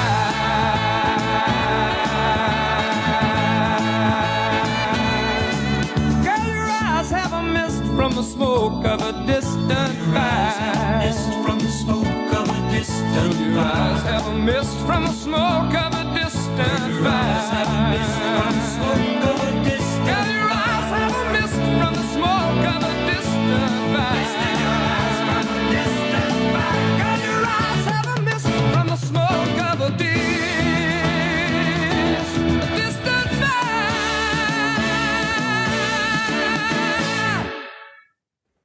go. Come on now. It's 2025's best song. Poly song I found in 2025 that I really like. I think, Clay, with us, we usually have to put that preface of like, You found it. You found it this year. This is the first time I heard this business. Clay, very quick impromptu wiki game with just you and this band. The Sanford Townsend Band, Clay, are they are they still band? Are they still a band? I gotta think, are they both still alive? I doubt they're a band. You're correct. They ended in 1980. Clay, how many studio albums did they put out? 3. 4, 76, 77, 78, 79. Would have got that. Wow, they were prolific band. Clay, to your point, for those 3 years, yeah. To your point, just love. Don't love this, of course. This is, but just my kind of band, Clay. When you know that the band's longtime bassist Jeremy Reitmer died in 2007 at 57 from what, Clay? Cirrhosis of the liver. I had a feeling they like to do the fun stuff. A little bit of hepatitis C. A little bit of hepatitis C. Oh my god! It reminds me of I think it was like 2 weeks ago. We were at trivia, and it was what poet was it about, Gerke? It was about Robert trivia. Burns.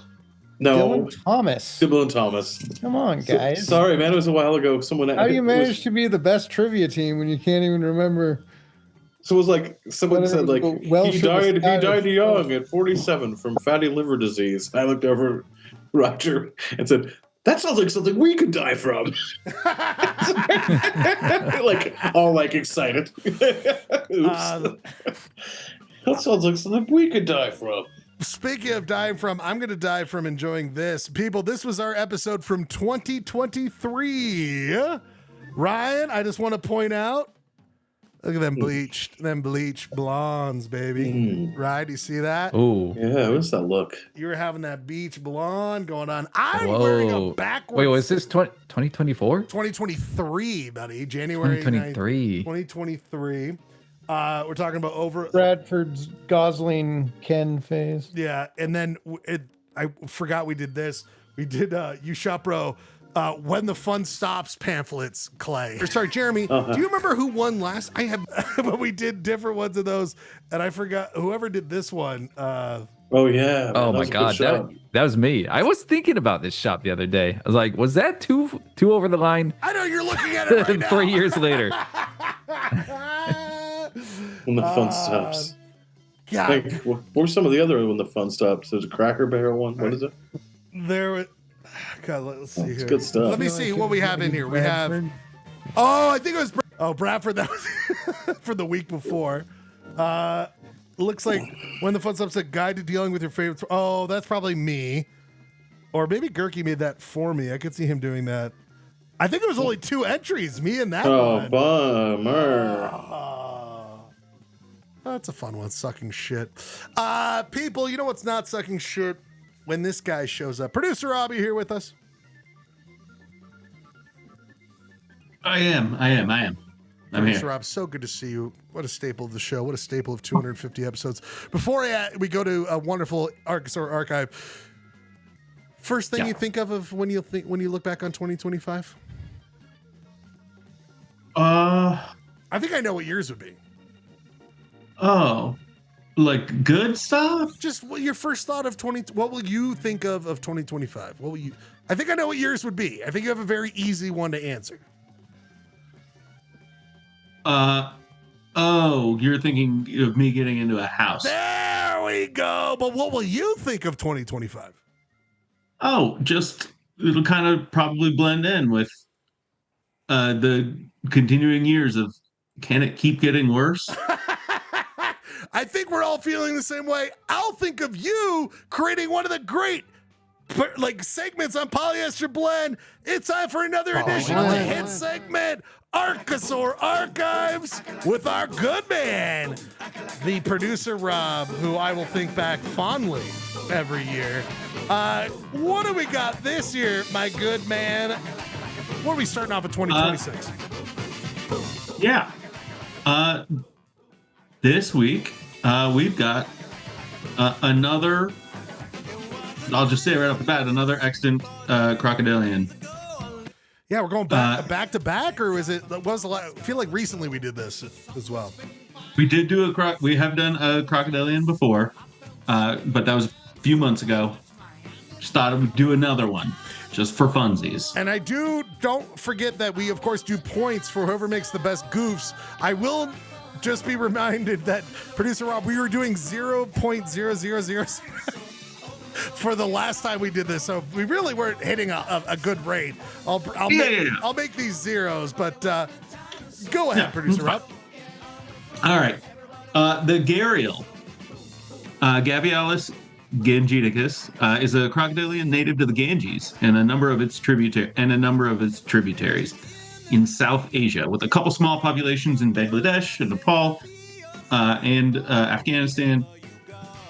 Pakistan, but mostly in India. It's one of the 2 living species in the family Gavialidae, which is in the clade Lagirostreis in the order Crocodilia in the Archosaur clade. The other member of the family, endemic to Malaysia, Borneo, Sumatra, and Java, is known as the false gharial. Its species name, however, might be interesting. Its closest relative. Oh, I've lost it now. Is Tomistoma schlegelii. Closest relative, the false gharial. And the length of this thing's mouth, I feel like a brother in there. You know what I'm saying? How long? Yeah, Schlegel. It's a real brother. Then you're just a false one of those. I meant the teeth. Yeah. The IUCN, the International Union for the Conservation of Nature, has considered them critically endangered since 2007. Its current range is thought to only be 2% of its historical range. Less than 100 years ago, there were between 5,000 and 10,000 individuals in the wild, and they were common on the Indus in Pakistan, present in the Godavari in India, and the Irrawaddy in Myanmar. Each of these populations have since been lost. There were thought to be less than 200 wild individuals left in the late 70s, but estimates as of 2019 were thought to be maybe as high as 900. They are among the longest of extant crocodilians, with mature females reaching nearly 15 feet and mature males reaching nearly 20 feet. They have a long and narrow snout that is particularly excellent for catching fish, which is good because that's basically all they eat.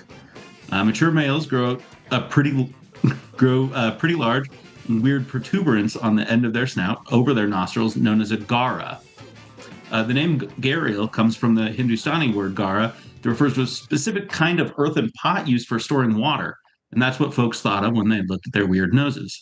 Since it's only the males that grow them, they're thought to be a product of sexual selection, possibly for their aid in creating exceptional hissing sounds, or maybe even for their looks when trying to attract females. I also try to attract females with weird growths on my knob, so that worked perfectly. Yeah, that makes sense. Yeah. I was waiting for that. 10000. Yeah, it's much smaller knob. Let's be clear. My growth is bigger than my normal knob. Yeah, no. Look, I think when we see the gara on one of these in a minute, we will all be thinking of Schlegel's penis. Hello. Which we've all seen.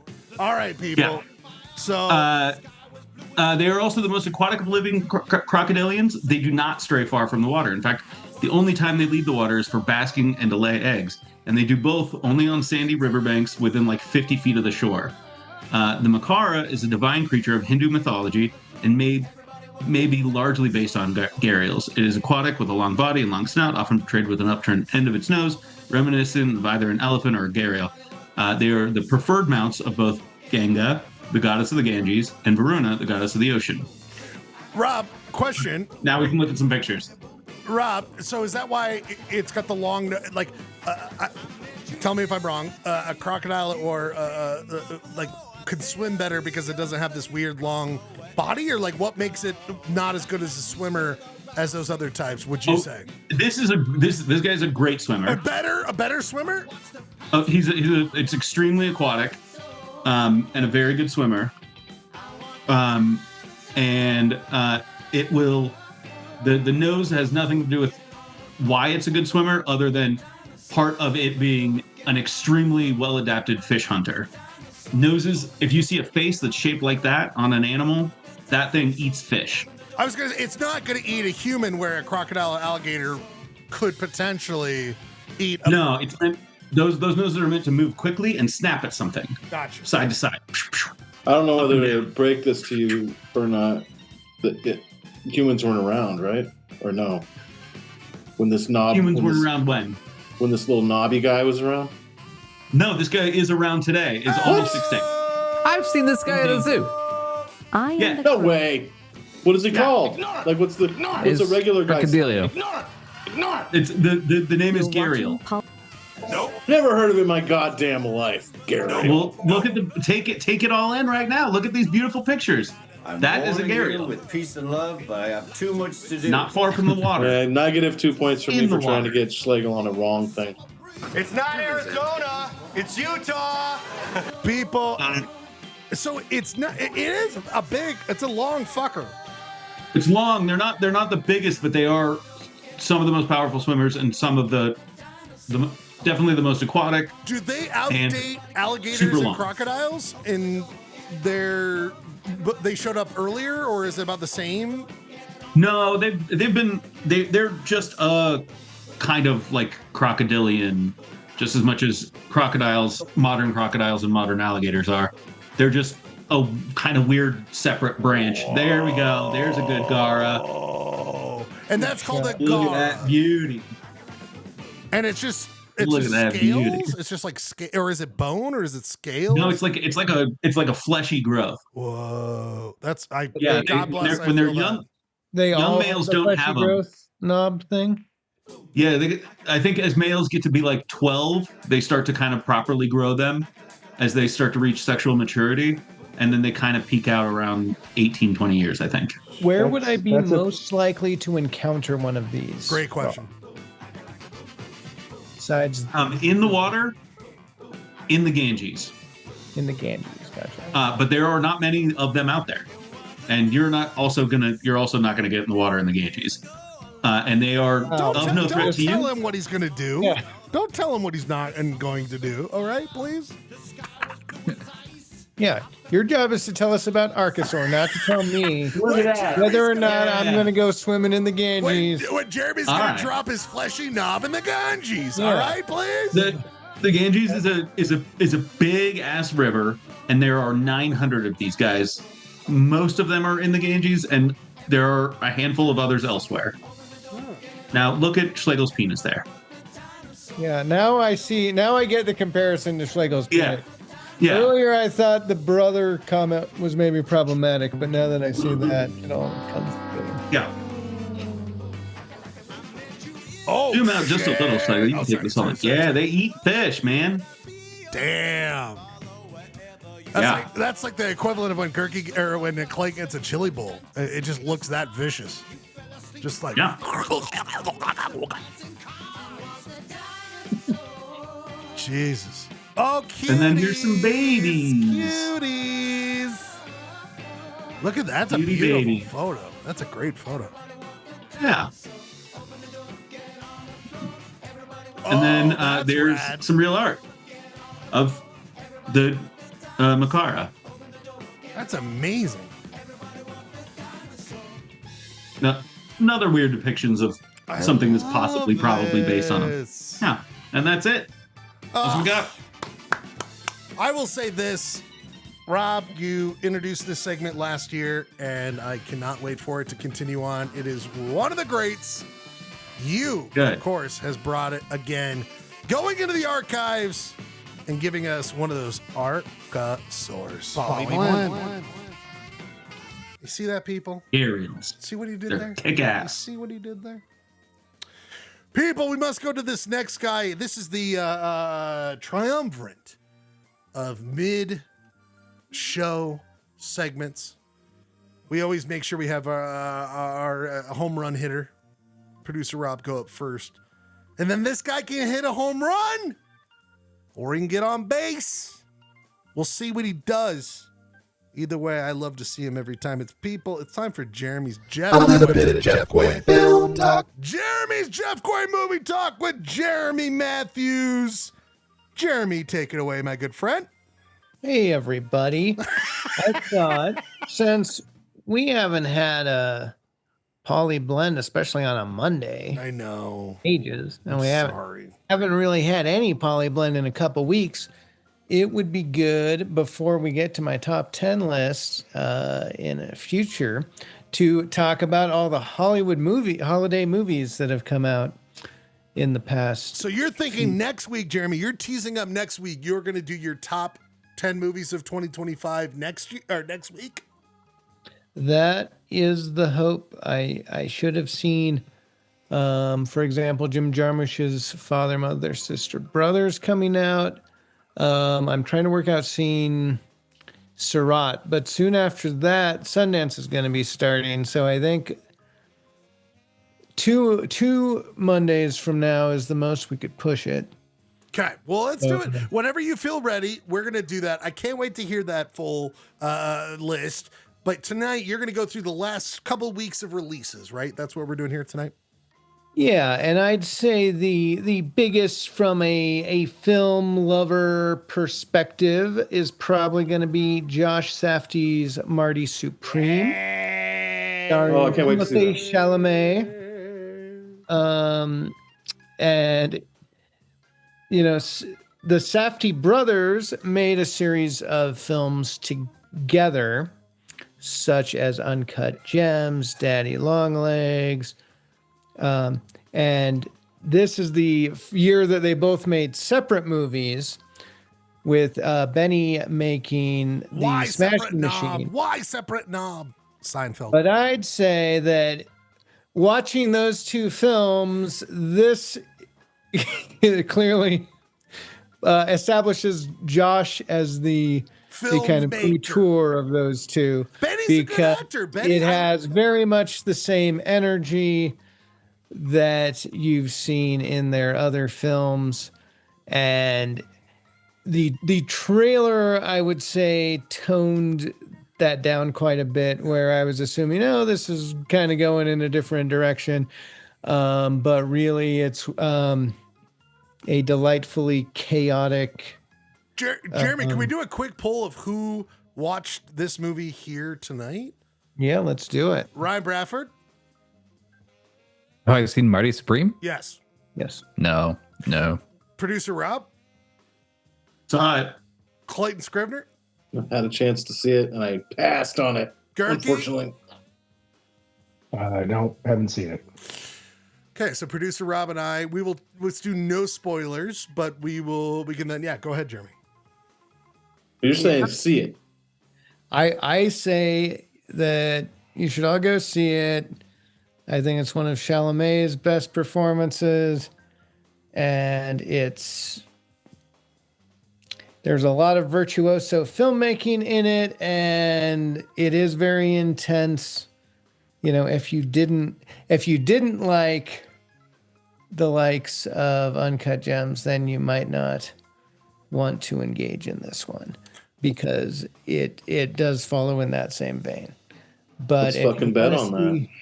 If you want to see some baller performances and some exciting filmmaking and some good,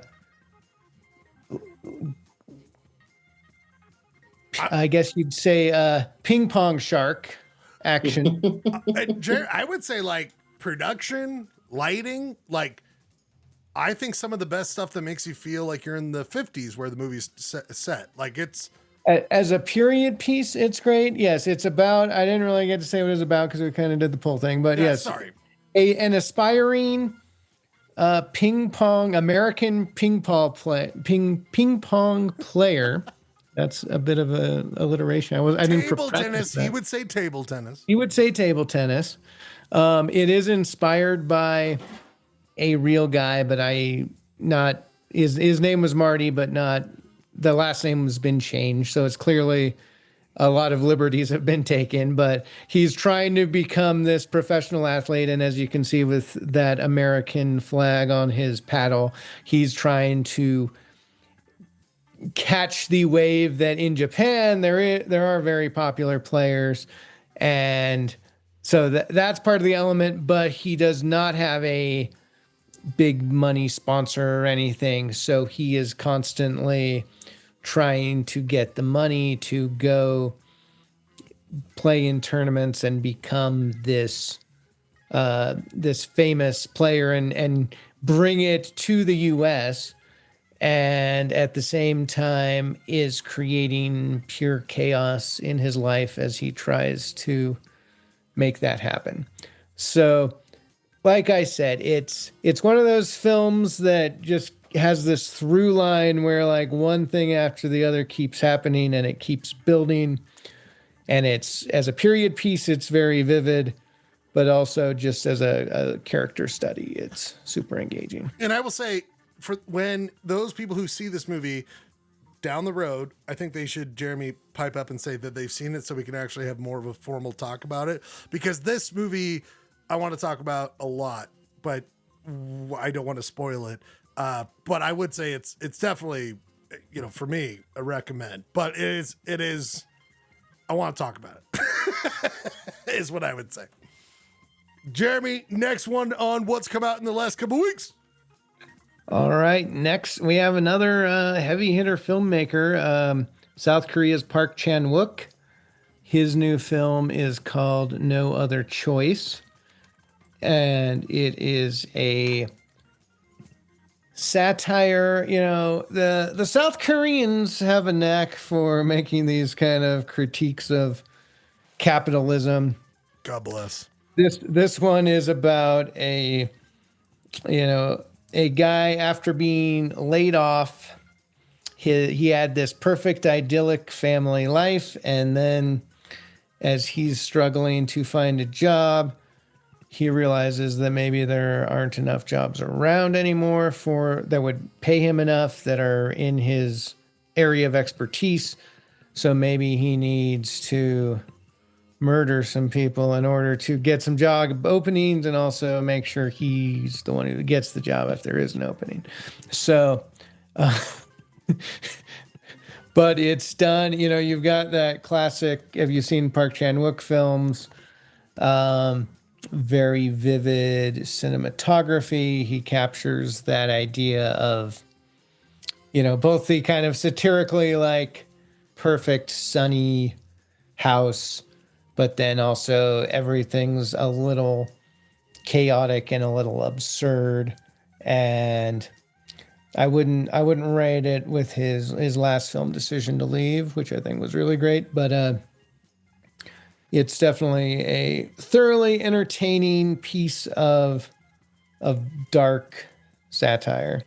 Playing at the Broadway right now?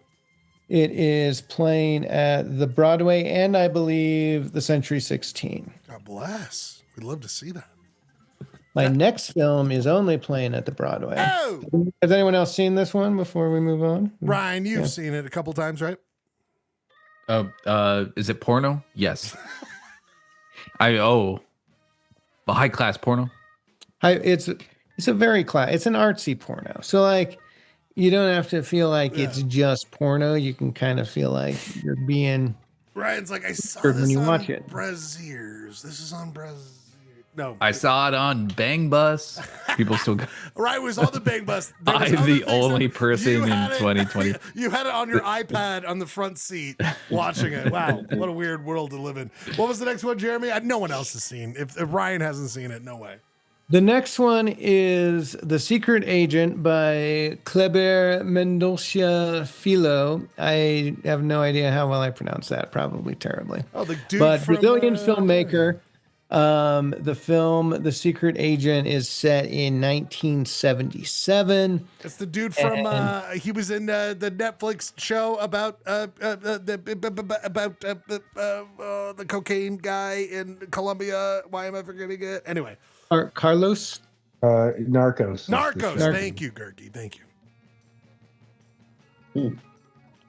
Yes, Wagner Moura. Payphone. Also don't know.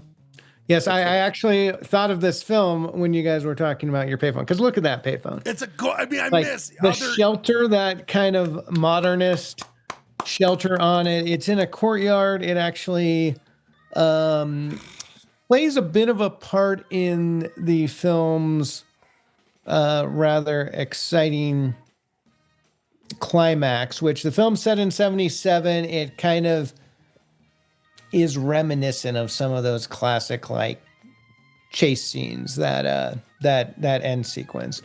But as it's about living under a totalitarian government, which obviously very hard for us to imagine in this day and age. Never been. Nope. Nope.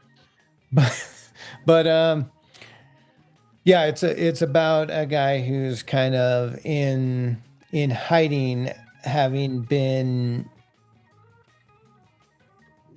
an inconvenience for the kind of autocrats who have taken over Brazil and want to make all their corruption come true. He was a college professor before that. It's kind of about the whole idea of documenting this that stuff as well. So it's telling the story while also telling the story of the remembrance of it. And it's got some really great sequences. A lot of people are rating it very high on their best films of the year, but I guess you'll have to wait and see where I put it on mine. Would this be under Oscar consideration? Not like it would be, but it could be for this next one. Is that right? I believe that it definitely, for the just general U.S. awards, it 100%. Okay. It would be eligible for, so it's not. But it would probably go under international rather than best picture. If it's definitely eligible for international. What I was going to say is I don't know off the top of my head because it's a different qualification.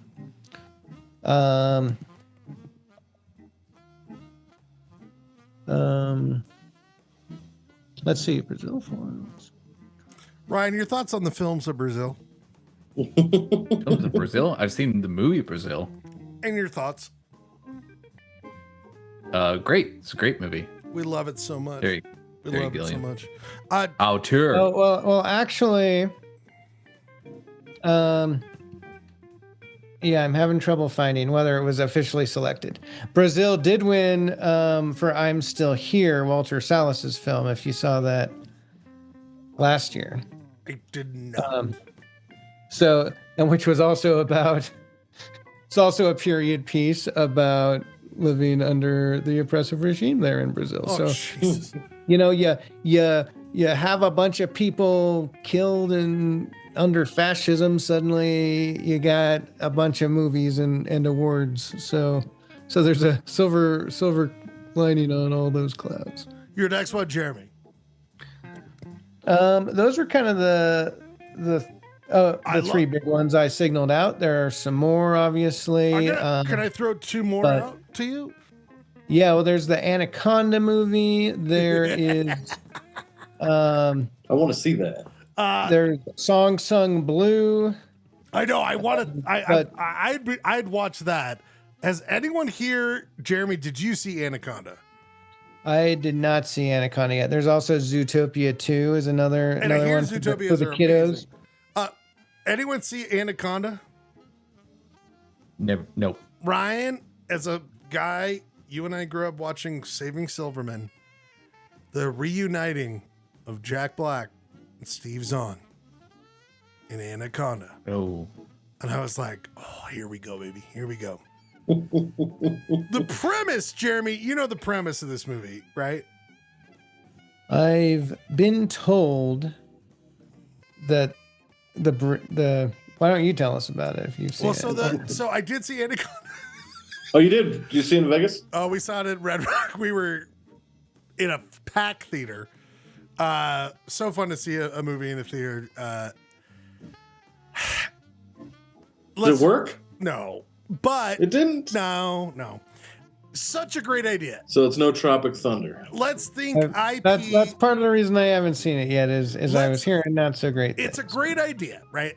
Oh, IP is such a thing. Let's find a ridiculous movie as IP that get it made. Oh, but we'll do the twist, which is we're making a goof on it.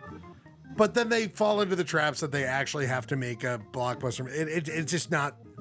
They have Paul Rudd, Jack Black, Steve Zahn. What is her name now? I'm forgetting completely. But heavy hitters that can improv and be funny. But they can't do that. They have to have like the easy gets. I will just say that, spoiler alert, you guys saw Anaconda 1? The first one? Anyone here? Oh, yeah. Starring J-Lo. J-Lo. Ice Cube, right? And Ice Cube. I'm not going to blow all the appearances, but J-Lo does show up at the very end. And the best part of the entire night was someone going, J-Lo! Like when she shows up on screen. J-Lo! J-Lo! Not a great movie. Not a great movie. The other one, though, Ryan and I were talking about this Glass Onion. What is this, Jeremy? Is it Knives Out? Is this series? What is it? Yeah, Wake Up Dead Man. I quite enjoyed Wake Up Dead Man. I thought it was fun as hell. And I think that they've got a good thing going. Ryan, did you watch this? I have not watched it.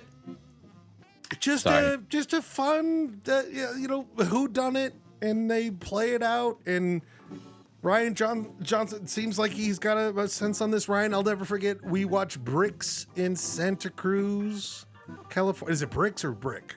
Brick. Brick, singular.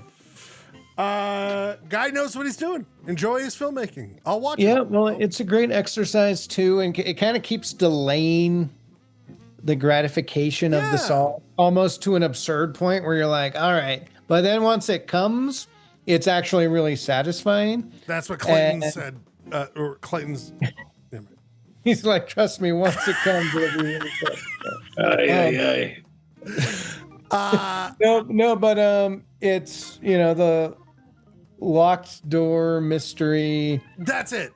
Is the hook this time. They play with the trope. Yep. Glass Onion was entertaining. I feel like this was kind of more satisfying from the actual mystery angle. Agree. Obviously, Johnson's kind of decided there's always a bit of a political commentary angle in these mysteries. And this one deals with religion and people kind of using religion as politics and all that. And I thought it was very entertaining and also pretty satisfying from a mystery standpoint and as a political commentary. So good job, Johnson. I definitely recommend it. I'm glad you liked it, Jeremy, because it was like, I'm not gonna like scream like, oh, this is my favorite movie, but that was fun. I like watching movies. Great stuff as always, Jeremy. Next week or whenever you're ready, no pressure. Your top 2025 movies. I think everyone here is waiting and can't be more excited to see what you come up with. Final thing here before we go on to we're going to go to the draft here in a second. But Gurky, I just want to give you a second. Gurk, Polly. No, I'm just over here in my corner. I think I'll get a sweatshirt on. I'm cold. Gurk. Yes, sir. 2025. State of journalism. Your thoughts. Anything you want to put a pin on 2025. You don't have to do much. Just anything you think. I mean, it's hard out there, but in 2026, I heard that there's a publication in town that's going to drop its paywall. That's going to be pretty exciting. Yeah, that is exciting. Your most interesting stories of the year that you found interesting, or most poignant stories of the year? Have you thought about that? Probably the big one that's going to stick with me is the one I did about the Senate president and his relative and the kid. It's fucked up. Whenever City Weekly said that was a flash in the pan. They did say that. The whole publication is a little salty, if you know what I mean. I thought that was a weird dig. That was like the weirdest dig of 2025. Anyway, we'll just say that Gurky's Corner is always going to be a dark, not well lit area that you can always pop up and talk Gurky. So Well, let me before we. Yeah, I mean, we got please. 250 episodes. I think each one is better than the last, and sooner or later we'll get to that good level. I mean, we've. I feel like I've seen every county, every city, or most of the cities. I've seen it with you guys, and it's a treasure to spend Monday nights. It makes me so happy. We've done 100. We are about to do the 140th city, town, or census designated area tonight. We've done every county. We've touched everything of Utah experience for the last 5 years, going on 6, and we're gonna keep doing that. Gurky's Corner. When are we gonna do our book club? I was just looking on the screen over here. So if people remember, every week I play the show from last year on this screen. Breakfast of Champions keeps showing up on that screen. I read that whole book for nothing. People, Nothing. it's time to go to the draft. The following is a presentation of KTRD Sports. We've been doing this draft for some time. Well, and now we're time to the playoffs. I sent it out earlier. Clay, I sent it out to 50 people. We got 11. I think we need to wait for the next week for responses. I'm going to remind people. Oh, really? Okay. But we are going to get an early. Maybe we only get this many responses. That's fine. But let's give it a week. We don't need to do it like a deep dive on all the responses, but it'd be nice to see, how things are going. Maybe I can do a call to action to some of my supporters out there. That's exactly where I'm going, people. The great people of Like KTRD. Nestle's white chocolate. People, we have cannot coaches who have picked these selections. Ryan Bradford, there he is in his soda can factory. Oh my God, we live in a weird world. The next one is Coach Jeremy. There he is in his cereal. Your head is so small, Jeremy, but you're so big because you eat that big grain. Clay, you're just covered in moss, like chia pet, and no one picked chia pet, by the way. Gurky, you were there in the candy world, and don't forget we had the great. Oh, where'd it go? The great Greg Midgley. There he is selling soap with his guitar. He was a coach this go around. Bird Turking's on dispose this week. Can't help us out. But people, I'm just going to show you a quick window into where we are at with each selection. 11 votes are in, people. 11 votes are in. So we're not going to completely take this isn't a done deal. This isn't a runaway. But let's go through them really quickly. The 60s, Ryan Bradford, O Spaghettios, Jeremy Matthews, Slinky. O Spaghettios out to a big advantage. Jeremy, I thought Slinky would do better. Chime in when you guys want to. Gurky, Oscar Mayer Wiener, beating out Rice Aroni. Pick one. That's too bad. Clayton Scrivener again losing to Robert Gurky's. This feels personal. This is fucked up. Ham's Beer killing Green Giant. Ham's Beer? Damn good song. It's a great song. I feel like there's probably some affection for Ham's Beer. Finishing out the 60s, though, guys, and this is a close one. Jeremy Matthews, Ryan Bradford, Jeremy, Rice Krispie Treats was down early, and Rice Krispie Treats came back. Ryan, I looked at it earlier. You were Crackle Pop, baby. Rice Krispie Treat came back hard. Ryan, what do you think about this? Did I pick Rice Krispie Treats? No, you picked Armor Hot Dogs. Oh, I'm still pretty confident about that. Well, you're losing. Ryan Bradford, Meow Mix versus Jeremy Matthews, Dr. Pepper. You are up 8-3. Kicking his ass. Clayton, speaking of kicking ass, finally, McDonald's, Jesus. 2 beef patties over Ace Hardware, 7-4. Who could even say the Ace Hardware? Gurky and Clay, a little close. Why'd you pick the Little Boom? Why'd you pick that, Clay? What is it? The Lowenbrow song. It's pretty good. I wanted to pick it, but he beat me to Apple it. Jacks is doing way better. Oh, it's neck and neck with Jeremy Matthews and Ryan Bradford, State Farm and Alka-Seltzer. Oh, boy. We got a tie one. Going to the 80s. Oh, look at this Oh, slaughter. my God. Jeremy picked Kit Kat before he had the first pick of the 80s, and Gurky's the clapper is clapping Kit Kat's ass right now. I stand by my choice. That Kit Kat song slaps. Clapper's a one-trick pony. Ryan Bradford, you've got a juicy. People have no taste. You've got a juicy pick over that gnarly white chocolate that Clayton Scribner picked, 8-3 right now. But the Nestle's is losing 8-3. Yeah, losing. These people that fundamentally do not understand what a great. See, Clayton, that's what I was just saying about Kick It. People don't understand chocolate-related Jingle. Clayton Scribner, don't worry, your Toys R Us is not too far behind Ryan Bradford's Folgers, but you are behind. Folgers, baby. That's a tough one. This is a runaway. Gurky's Zestfully Clean is cleaning the house of Genesee Cream Ale. Oh boy. Oh boy. 10-1. I do not remember. I don't even know that Jingle. How did I pick it? You were adamant. That was off the table. Like, that wasn't even an option. You were like, Genesee Cream Ale, Genesee Cream Ale. We're I have going to no the idea. 90s. I must have been like on crack, which, just like No, easy. We're going I had to click on it. I had to click on it to figure out what it was. We're going to the 90s, and Clayton took a small bite out of what no one else wanted.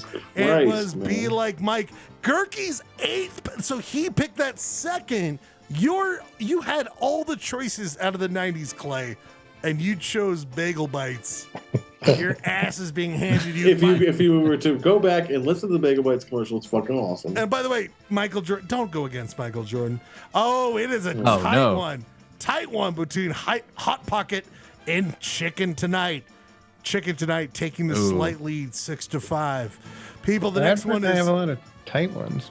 Yeah. Carmelo, Jeremy, you are tight against you and Ryan Bradford. Yeah, we're stretching them all out. Don't skip it. Both of these are tight matches. Stretch these tight ones out. Now, Gurky and I talked about. I am losing every single one of these. Who is campaigning against me? You can send it to whoever you want. Almond Joy at number 4 against K Jewelers. Every kiss begins with K losing. That's a chocolate commercial doing well. That's it's a pretty good one. Right, that's why it's not about chocolate. I mean, to be fair, I think a lot of people voting on here, they're not clicking the links that you're providing. They're just going by their memory. And I try, Ryan. I try to make sure. We're not spending hours. No, that is not your fault. This is just That's just human nature. Yeah. We're not spending half a day on this doc. Is how we're telling people. I should put out a video of like, watching the 90s. Don't be a bitch. Of all these, watch all the videos. Watch a thing that doesn't matter for us to care about. The skip it. Be educated. Almond Joy. Gurky's experiencing a joy because he does not have any kiss that begins with K. In fact, no one wants that. People, we buy any car, no one's buying his selection. Jeremy, oh my goodness. Old Spice, the spice is yours, 8-3. We go on to Ryan Bradford. You rule to Nationwide. I think this is disgusting. I don't try to chime in, but I think this is wrong. I think this is wrong. Clayton, Subway. Don't worry, I'm getting my ass kicked. What is it? What do people have against Subway? I don't understand. It's like one of their spokespeople. Compared to Quiznos, I think this it's a much better sandwich. I think this is the. It's a Jared blowback. We have a pepper bar. I think Ryan's got that one going. Ooh, Clayton's like, here's a pedophile singing a song, everybody. This is there's a mutual agreement, but people voting on this one. Liberty Mutual and Free Credit Report. Neck and neck, but free. It is free, so that's why it's 6-5. Super ads. These were your first choices before anything you guys picked. Jeremy picked red, a big red gum, and it is ahead right now against Gurky's second pick of the best Coke around the world, 6-5. A lot to be determined there.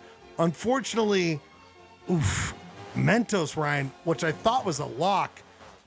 But Clay, you've got those baby back. Oh, well, yeah, that's the most. I know the most famous jingle in history. We know when we did this. That was the one pick I was confident would compete, and so it is doing well. Well, you want to recall your Ricola because you were down 6-5 against Folgers. Okay, all right, so look close. There are two different Folgers. There's a lot of Let's redos. go click on all these Folgers. There's a lot of copies. I had to deal with that. Oscar Mayer baloney. Gurky, you're not baloneying anyone here when Jeremy has to take to the bank that he's losing. We'll find out more about that. Finally, Jeremy, and then I just picked the leftovers, which I thought were the most interesting leftovers. Greg Mitchell's Pick Up the Phone is killing the Furniture Pick Up the Man. Phone's a great pick. And Ryan, do you remember the Furniture Man? Oh. Any T for the furniture guy. Give me a call at 351-3900. For a limited time only, the furniture guy's got queen mattress sets for $99 and king sets for $129. Oh yeah. I'm fine. That's what I was afraid was gonna happen with that goddamn thing. Did I? Oh, I'm fine. You sure? Fucked up my guitar though. No, I'm fine. You sure you're I'm fine. Try your arms and stuff. He's wearing leather. Oh, okay. Punch Drunk Love, baby. Punch You guys Drunk remember Love. where that's from? Punch Drunk Love, Punch Drunk Love. There's no jingle there. I was trying to give Greg a fun one, but then have people laugh a little bit. Have them laugh a little bit. The one is I was doing who has the best picks and worst picks. That's what I was really worried about. We're going down there. We're going down there. Okay, so Greg Mitchell. Okay, so he is up. Where is it? Okay. It's not going to be any leftovers. And then leftovers, Flea Market, I thought nope. Easy Spirit Dress, he's doing great. Greg Mitchell is losing against Maybe It's Maybelline versus Super Golden Crisp. That makes sense. Leftovers, Empire Carpet losing to U.S. Army. It kind of makes a lot of sense. Midge losing against Crossfire, which is a great song. Band-Aid is winning against his amusement park. That makes sense. And then it is kind of close, but Connect 4 is starting to lead over there. And then My Buddy, no one picked My Buddy, and that's why I feel bad about Midge. People, which polyester blend drafted the best overall commercial jingles from today's selection? Doesn't make any sense. You and Bradford, Clay, are in neck and neck. Wow. People love it. Chili's baby back ribs really, at least in my only hope. I did say, do you vow to watch Polyester Blend every Monday on YouTube? In this game and also in real life. They all had to say yes. Do you wish to see more Polyester Blend? People want to see, they love that Instagram. That's why it's like, I guess we do more there. And then an edited version down of the show comes in there. People, what is a jingle you love that we miss? PJ Sparks, Wallpaper Warehouse. Oh yeah, that's a good one. JG Wentworth, cool. Should be cool cigarettes, all that kind of stuff. And then, did you remember the Polyester Blend loves you? And thanks for taking it, fellas. Look at that, we do that sweet thing. And then this is, what is the worst selection you saw? I refuse to answer this question because the person can take it. The Army one, because it's probably worked, which is Greg's pick, which they're probably right. Already forgot the duds. Someone just wrote Clayton. That's it. That's it. I didn't see Gipsy. What the fuck is why? Double Folgers and it was complicated. The ones where I never and then I had to fix some things. No comment. All of Clayton's Actually, what? What does it say? Actually, Can't read the it. Cola one is barely a jingle. People, Jesus, we're man. gonna give it another week. There's a fucking. That's an inside job, dude. One of you motherfuckers is writing that shit. What the fuck is Crocker Bank? There was a link to it. We're gonna give it till next week. So push that link, guys. If you want your Well, now I'm angry, and angry is a good motivator. give your friends and family, send them that link. We're gonna hold off until we actually give out the numbers till next week. We've got to go to our next music break. Ryan, did you pick a song? No. No, but you could, if you want, you can play Bombara. How do I spell The that? song is EAMBARA. Okay. The song Holy Bones. Ryan, this is your. This is my 2025. Okay. This band Bombara put out a sweet album. Can I play them doing it live on KEXP? Would you be okay with that? I love that performance. Okay, we're gonna do Bombara. Just Doing like Cities quiz next. Just programming note. we are gonna do a quick U Shop Bro. Okay. Right into Utah Cities quiz. And One of the songs I sent also has a live KEXP performance by we're going to get to that next, Jeremy. We're going to do a quick U Shop Bro because I think it'll be quick. Then we do a music. Then we do Utah City's quiz. And then whoever wants to stick around to the end of the day. People, Bombara, Ryan Bradford's favorite song from 2025. Valentine's Day, this month's for Groundhog Sure. My father would say. The man shuffles by, hear him groan, hear him sigh as the train rattles up and waits. Music chill from his shoes, like the ones you use to tie your hair in a halo way. Baby, take him to Hollywood. There's a sanctified crown of flowers.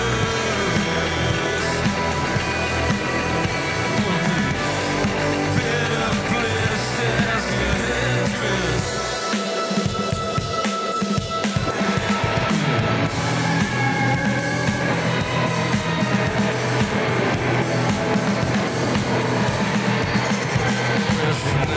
On my face, if you ask me to, I kill the winter with my shadow, so your dog wits can bloom.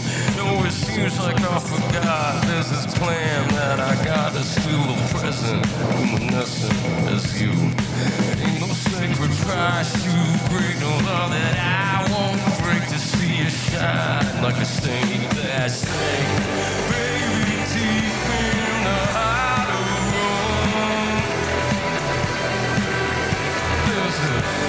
sanctified crown of flowers. Rest on holy bones encased in gold. Yeah, but it would be better blessings. I walk the coast till I crawl in the pool stall. Steal for my meals, beat the hounds at my heels. Road unknown in the wrong in a cargo hold. Snatch the crown on a moonless night, right off the skull of St. Valentine. And I'll smash his fucking head in. Baby, I'd risk eternal fire to see you, pretty head crowned in flowers.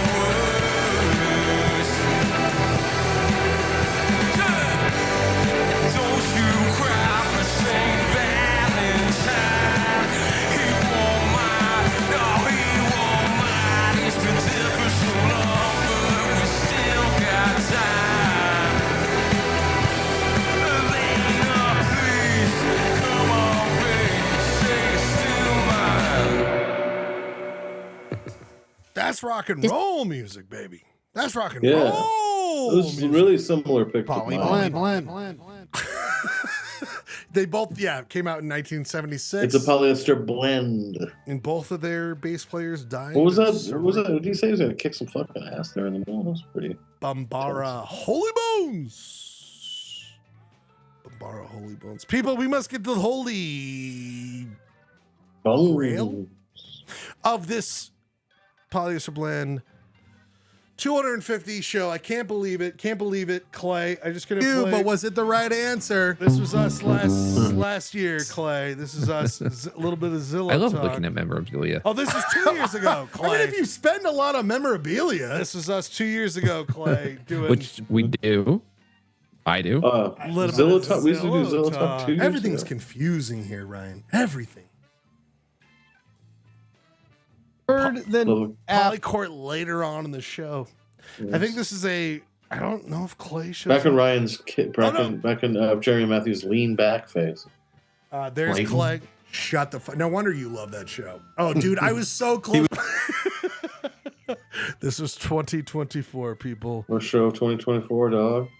People, we must get to it. Do you shop, bro? Do you elevator pitch? Let's not forget, Polyester Blend KTRD has the permission to make the next Short Circuit movie. That's right. There's one Short Circuit. There's two Short Circuit. Both of them you have to forget because there was an unfortunate amount of brown face. We have to get rid of that shit. But we are starting fresh, and we are going to make a movie called Short Circuit 3. We have put together some ideas of what they will be. Jeremy will vote on them. It's an elevator pitch for what the movie should be, plus the You Shop Bro.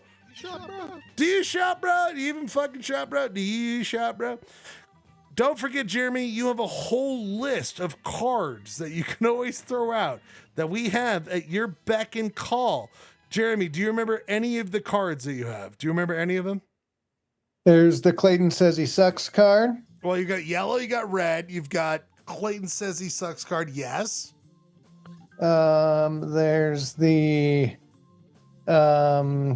gratuitous use of AI or something. The Noid card. You got the Noid card. You got the Flub card.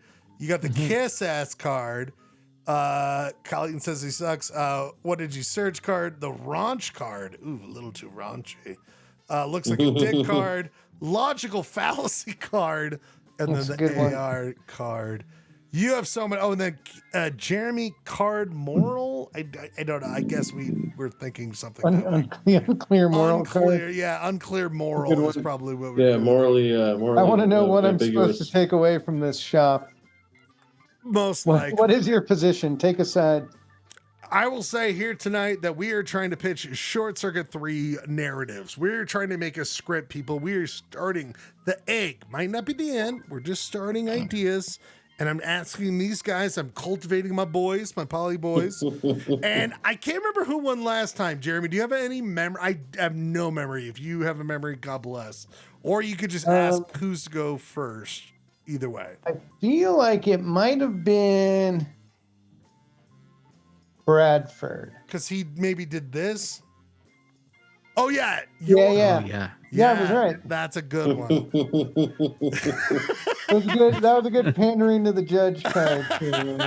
So it looks like Ryan won last time, but Jeremy, you could ask me, Ryan Bradford, Clayton Scribner, or Robert Gerke to go first in the Short Circuit 3 elevator pitch. I can or Bradford can? You can. You can. Okay, I thought Bradford could. No, since fuck him. Let's no. Bradford, who should I pick? You should pick Gerke. All right, Gerke, let's see what you got, boy. So Gerke, can we reveal behind the curtain, Gerke? You were like, I don't want to show what I'm doing. Well, we can. Do you want me to make the pitch first, or do you want? I me would to... say make the pitch and then I will show. Yeah.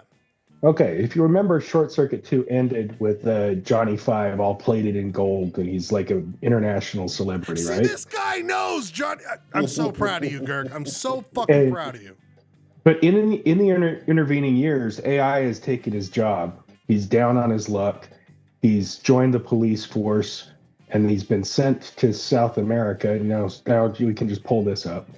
So, Gerke, you thought of the actual ending of Short Circuit 2. I'm so proud of you. And then, oh boy, hold on. Oh boy, Did I make it too big? Oh boy. Big. It's very big. That's pretty. Oh, that's amazing. Oh, that's pretty fucking Oh, it's good. current, dude. Nice. Wow. That's actually that's not the second one I sent you, but it's good. What's going on with that pistol, though? That's a weird. You were not going to send this? Why would you not send this? I don't know. I just I kind of threw it together. I know, but that's sometimes the best way to do it. It's so good. Robert Donde Gerke's está el presidente? Donde está el presidente? And he's got the cute cap on. And the gun, way too big of a gun for his hand. But we love that. You mean both? Which one? They're both too big. Well, I meant the one that's obviously not in his hand, just kind of floating above it. I've got to shout out Gerke for attempting to emulate the font by taking half of the two and replicating it. That's true. He really did. He He really, really did. did. He could have just put a 3 in another font. But he's like, I'm gonna make the jankiest looking 3 ever with the weight and curves of the poster font. So well done, sir. All right, Jeremy, Thank you. what do you want to see next? I mean, Gerke was so like, but he really kind of killed it. I'm mad at him for doing such a good job. Yeah, he actually, I'm gonna give that a Clayton Says He Sucks card, actually. Oh my God, because he kind of was being, you're exactly right. That's what Clay used to do all the time. It's like, no, Well, this is I don't even know if I'm going to submit it. 'cause it's Used not- to. I did it this afternoon. So used This to was- about it. Well, this wasn't. I was originally going to put Julia Reagan's head on Johnny Five, but I couldn't really pull it together. So this is what I came up with. So that was the one that sucked. This one I felt slightly better about. Anyway, continue. Gerke says it sucks, but it's really, I mean, Clayton still sucks. Let's just be honest. All right, people, what do you want? Jeremy, do you want Clayton, Ryan Bradford, mine? Let's do yours, Schlegel. You always like to save yours toward the end so that then you can reveal that you did like 3 different shops. But I'm going to make you go right now. I'm in trouble. I'm in trouble already because he knows that I'm going to do 2. I'm going to do 2 because I felt there were 2 different versions of the script that I wanted to go.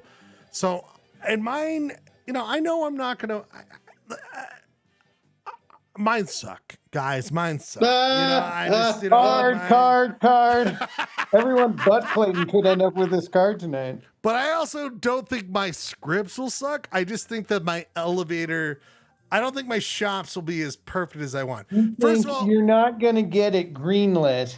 You're not going to get them to read your script I think because that I have the best script, but I don't think they make for but a the best shop script, but the executives aren't going to read your script because your pitch isn't My good. pitch won't be as perfect. Gotcha. So here's the first one. Ryan Bradford, you grew up in Salt Lake, right? Oh yeah. And there Well, was yeah. there was a movie about a punk, right? I remember. Yeah. And then that SLC Punk, they also made a sequel. Did you know that? Yes. There was a full-on SLC Punk too. My father was a punk. Everyone knows that story. Hey, let's go. Okay, right? Okay. They made 2 short circuits, right? I'm Is there offering for the more- first time ever Moral card. that there is going to be a 3rd movie that transects 2 different storylines. I'm offering here today SLC Punk 3 Wow. Short Circuit 3 where we will make Short Circuit 3 at the same time we're making SLC Punk 3. So it will So be there will still be 2 different movies, is what you're saying. yes, that you will play simultaneously in a theater, and it will be about Johnny Five and what's his name, Matthew Lillard. From they're going to be making a band, trying to make songs. Jeremy, Johnny Five wants more sludge metal, and then Matthew Lillard's character, he's going to want more Clash, and it's them making an album about that. But it's going to be. It's the first time ever a 3rd movie matches 2 different franchises. Salt Lake City Punk 3, Short Circuit 3. Okay? But you're saying, when you say it's going to play, like, is it going to be a split screen on one theater or multiplex On next top to of each each other. So it's just on. It's So like superimposed. yes. superimposed like that? It's like playing The thing where you Shining do The forward and Shining backward at the forward same and back. time. Bradford and I both had the exact same. Yeah, you're not watching 2 different things. You're watching the same 2 movies playing at the same time. Salt Lake City Punk 3, Short Circuit 3 at the same time. Are they superimposed on each other? Like, is it Yeah, comprehensible? so when like one cuts from one scene to Why another. not just have the 2? Yeah, gee, I don't know why you didn't think this elevator pitch was. No, right. this is brilliant. This is art. It is brilliant. I'm just saying. I would actually watch the movies if they were fully merged. I would watch that. I would and watch. by the way, you will Yeah, be Short in, you Circuit will be in a SLC Punk theater 3. where they're playing on top of each other. Just know that there will be pauses. If you watch Short Circuit 3, there'll be pauses during Short Circuit or during SLC Punk 3. So there's going to be pauses. Play them together. Guys, that's not my name. Okay, so what will be like contractually? You're going to have a rating when you sign the contract.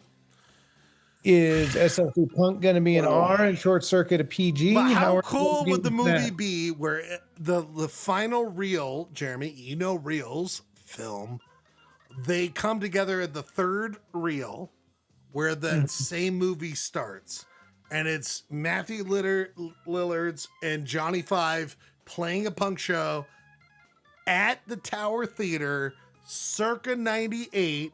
So they're aware of Salt Lake Punk they're aware of Salt Lake and they're aware of Short Circuit, but they're finding each other. So that's where we're gonna find our finale is that moment.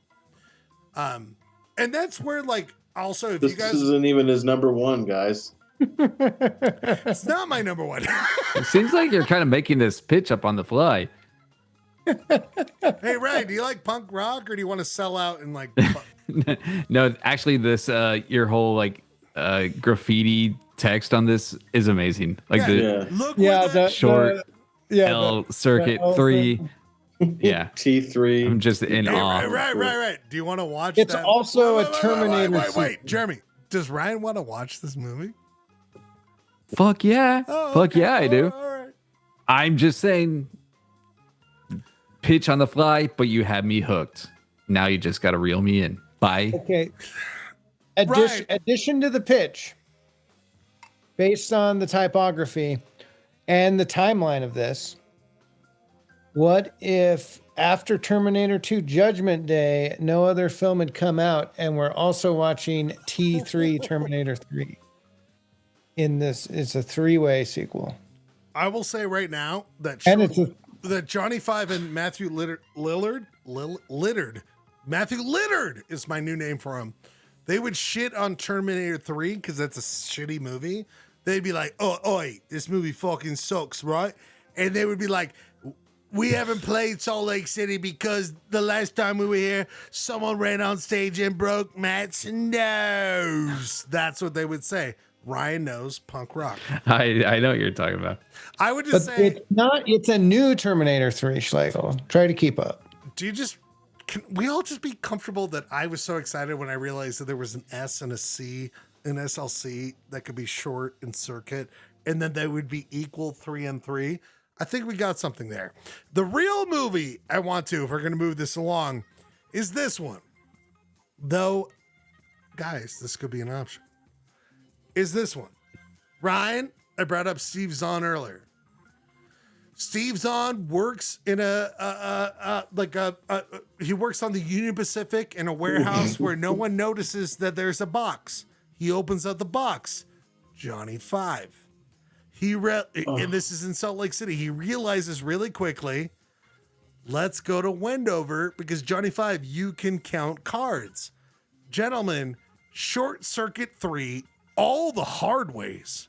Steve Zahn takes Johnny Five to play blackjack. John Lovitz? John Lovitz is the casino owner who doesn't trust Steve Zahn and Johnny Five. Johnny Five also can compete in the salt flat competitions because he's so fast. So it's a exploration of Johnny Five in Wendover, where Steve Zahn learns that he brought Johnny Five to make money at blackjack, but maybe he should just let Johnny Five be the lounge singer that he wants to be, while we have the foil John Lovitz always trying to take it off. Like Steve Zahn will learn, like Johnny Five just wants to be a singer in a lounge band. Let's let him be that. And John Lovitz is always trying to defoil him. Short Circuit 3, all the hard ways.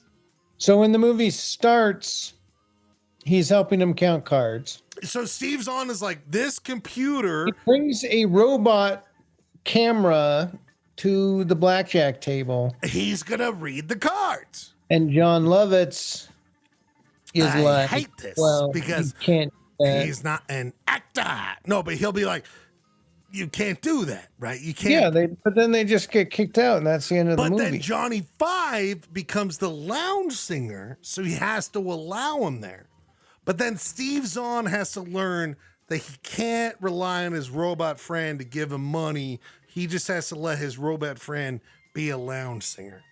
So I feel like there's a first act and a third act, but the second act isn't gelling for me. But one moment between second and 3 is Johnny Five runs the salt flats. Just runs them. Love it. Love that. There's your second act, baby. Guys, John 30 minutes of Johnny Five traversing the salt flats. Guys, you're not hearing me. You're not hearing me. John Lovitz, casino owner. Steve Zahn, I love that. looking for money. Johnny Five, living his life. Guys, Short Circuit 3. All the hard ways. All the hard ways. All the hard ways. Love that. And by the way, SLC Punk 3. Yeah, I was thinking, yeah. So when there needs to be a card where Schlegel's other one is better card. God, how do you play? How do you pick? How do you pick between two gems? How do you pick? Well, I mean, when are you gonna get a chance to see two movies played at once? Yeah. I mean, even if it's not great, like, guys, we're gonna have what an experience. It's a bold undertaking. After 251, our episode next week will be a moment to reflect on truly the next script. These are elevator pitches. Elevator pitches. Okay. Clearly, we have two gems from Ryan Schlegel.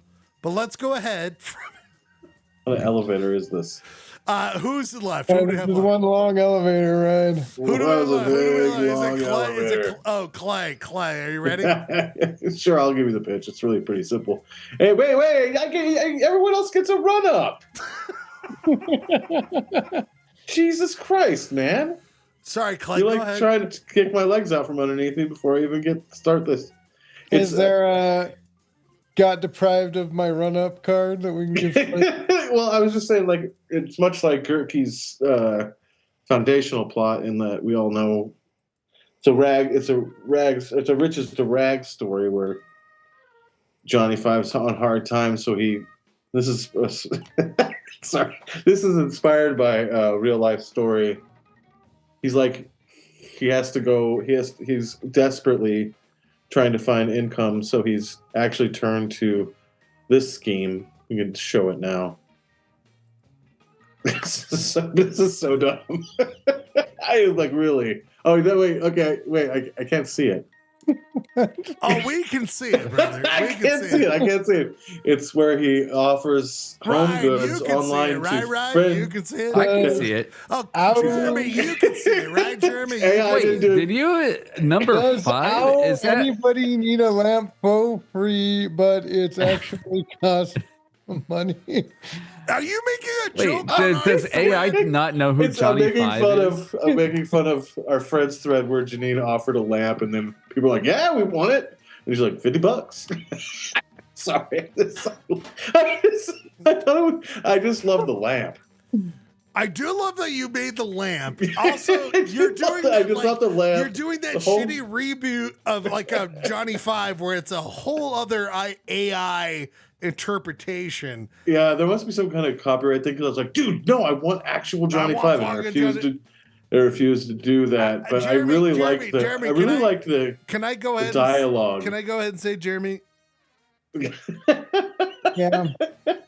I was just looking for a cheap laugh, and I really like the lamp. I don't know about cheap laugh. How about a nickel or penny laugh? Wait, it was the Rob word bubble has asking- two Rob speaking asking sources. if the lamp cost money kind of made Janine think maybe I should ask for something. I know. That's what it was obvious. Like, wait a minute. This whole bait and This is a switch. nice way.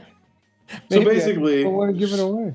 Johnny Five turns into baiting and switching. Like Johnny, I mean, sorry, number 5. He's speaking out of his head and his shoulder. I think you're a total mess. I think you're a total mess. But I will say, I'm not gonna say, Clay, that you're not the only AI specialist this week.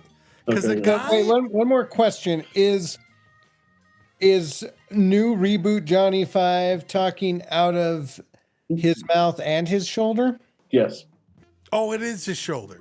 It's the new reboot has stereo speakers, so it comes out of both. I will say that there is a guy who didn't want to do AI that did AI this week. So I'm interested The last one, Jeremy, you have is from Ryan Bradford. Ryan Bradford, what do we need to know? Okay. It's true. I did do Non-AI AI. guy. Non-AI. Oh, wait, what? Not AI. Not an AI guy. I did some. Whoa! I didn't. Just give a run up. Didn't do my ramp up. Didn't do my ramp up. There's another deprived of his ramp up. Oh, wait, there's Ryan Schlegel doing photo. There's You Ryan just Schlegel. can't trust Schlegel with the ramp ups. There's Ryan Schlegel doing Photoshop. There's Ryan Schlegel doing Photoshop. Oh, wait, go ahead. Oh, Jesus. Mine's a hybrid. You'll see plenty of Photoshop work, but my pitch is basically Kindergarten Cop, but with Johnny Five. It's the exact same movie, but Kindergarten Cop, but with Johnny Five. Johnny Five goes to a middle school. And do you see how easy it is to get your pitch across, Ryan, when you play with the dark arts? You know what I mean? It's easy. You can really. And this is just a scene. This is the scene of Johnny Five winning over the children. Oh, did you do like AI video? No. Okay. No. Ryan, how much did you do Oh, Photoshop? 6'7". Yeah. No. He calls himself Johnny 6'7". Oh, and okay. The kids go crazy. They're bleeding from their eyes and their mouths. Their eyes are bulging. This kid on the side, if you want to, can you bring that over? He's puking his guts out just because kids love this. Ryan, how much AI versus... So the kids are AI. Puke is you.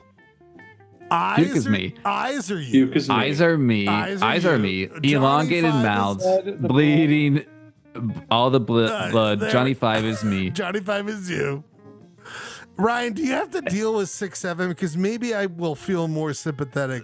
Because even at sporting events, I have to deal with that 6'7" bullshit.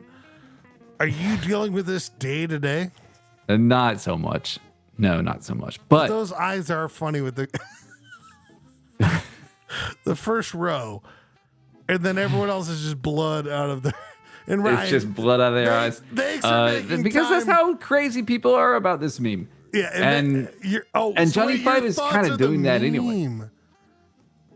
Jeremy, I'm Johnny 6'7". I'm worried that Ryan's wants to make a message about 6'7" more than he wants to pitch about Johnny Five and Short Circuit. That's my thoughts. I don't know, Jeremy. Real quick, we have to move on. Here. Final thoughts, Jeremy. Do you need to see him again? Do you need? I'll give you my. If I'm looking at this from a studio executive. So you got Short Circuit 3. Donde está el presidente? I've got this guy. This has everything everyone wants. Like, why wouldn't I greenlight that? That's You've what got I say. Is Short Circuit 3, number 5's online lamp adventure. So here I'd say I don't understand what the plot is. You don't seem to have a story arc. It's not what the people don't want to hear stories about lamps these days. That's very 2010. Well, you would have shot down My Dinner with Andre, motherfucker. Oh, totally. I'm a studio executive. I'm not Louis Malle here. I'm not. God damn it. You don't give an elevator pitch for My Dinner with Andre. You just produce who believes in your project. Well, I guess you're not that person. That's fine. Yeah, I'm not that person. I'm greenlighting a Short Circuit sequel for fuck's sake. And by the way, we're just go ahead. Wait, well, let's keep plowing through. I thought we were trying to plow through. Oh, these. we are. We're going to. So we saw, of course, Robert Gerke's El Presidente. We've got Clayton Scrivener's The Short Circuit number 5's online lamp adventure. We've got Salt Lake Punk Short Circuit 3. The first time ever a third movie enters another lineage, the third of both movies happening, or we can enjoy the Short Circuit 3 all the hard ways. Steve Zahn, John Lovitz, and then the entire history of Johnny Five being a lounge singer in Wendover, also being used to try to do blackjack. Steve Zahn loses why he... Anyway, there's a lot there. No, you don't have to repeat your whole pitch. I was just saying go through them, and I can tell you what... Johnny 6'7". Did anyone notice that Schlegel just kind of, for when it got to his, he just like talked through the whole thing? So Well, I could, just feel like it's a really smart I'm like idea. that looks disturbing. I don't think audiences will respond to it. By the time we finish the movie, the 6-7 fad might be gone. Yeah, no, this movie has to be made right now and released. No, I would agree that if we're gonna make it, we need to greenlight it right now. Yeah. This is in your court. This is in your court, producer. Yeah, you have to at least pretend to like the executive's ideas, Schlegel. So when you dismissed my Redcom new Terminator 3 sequel and make it a trio, that was just an immediately disqualification. I'm not going to finance this movie. And like I said, there was no clear story arc in the Steve Zahn thing, though it looked fun. So I'm going to give this a cooking. What? This little fucker who woke up today being like, man, stupid. And it wasn't. It wasn't stupid. It wasn't stupid. God damn it. It's like a buddy cop movie. Where have you seen that before? And how do you ever think this is stupid, Kirky? This is such a good idea. Fuck you. Fuck all of you people.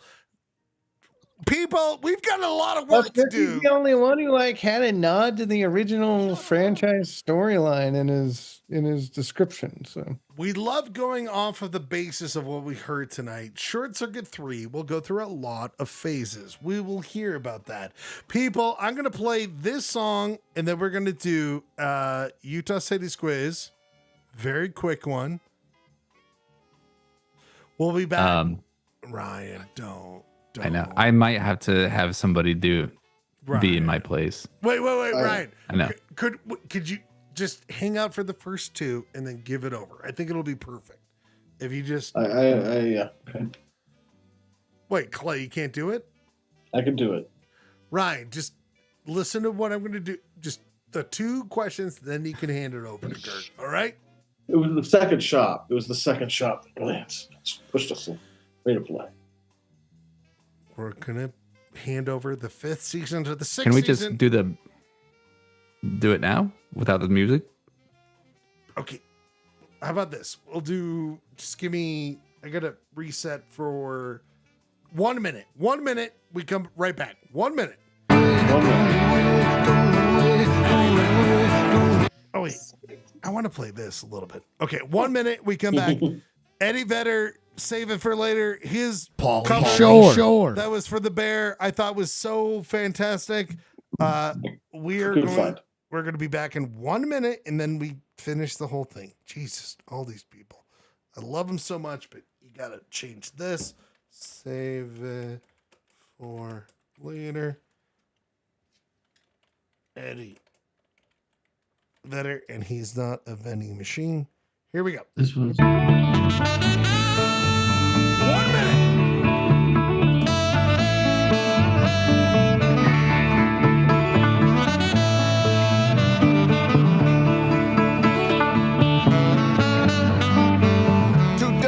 Other stupid reasons why we should suffer for this. Don't bother trying to explain them. Just hold my hand while I come to a decision on it. Sooner or later, your legs give way, you'll hit the ground. Save it for later, don't run away and let me down. You'll hit the deck, you'll get found out. Save it for later, don't run away and let me down.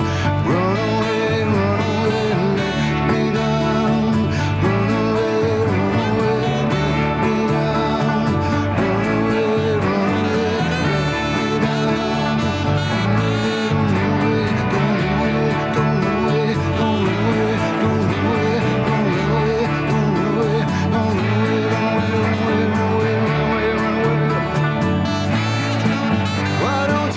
Don't All right, for those people who are there. What is how do we get to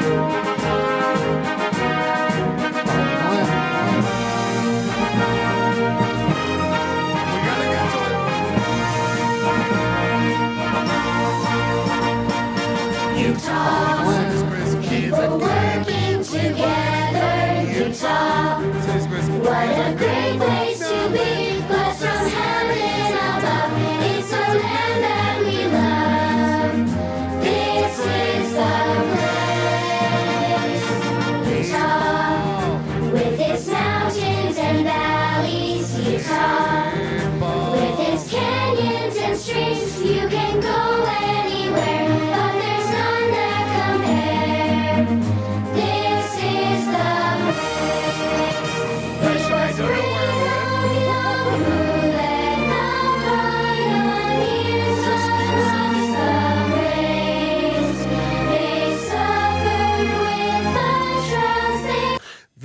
the game we play. I can't believe how I lost that.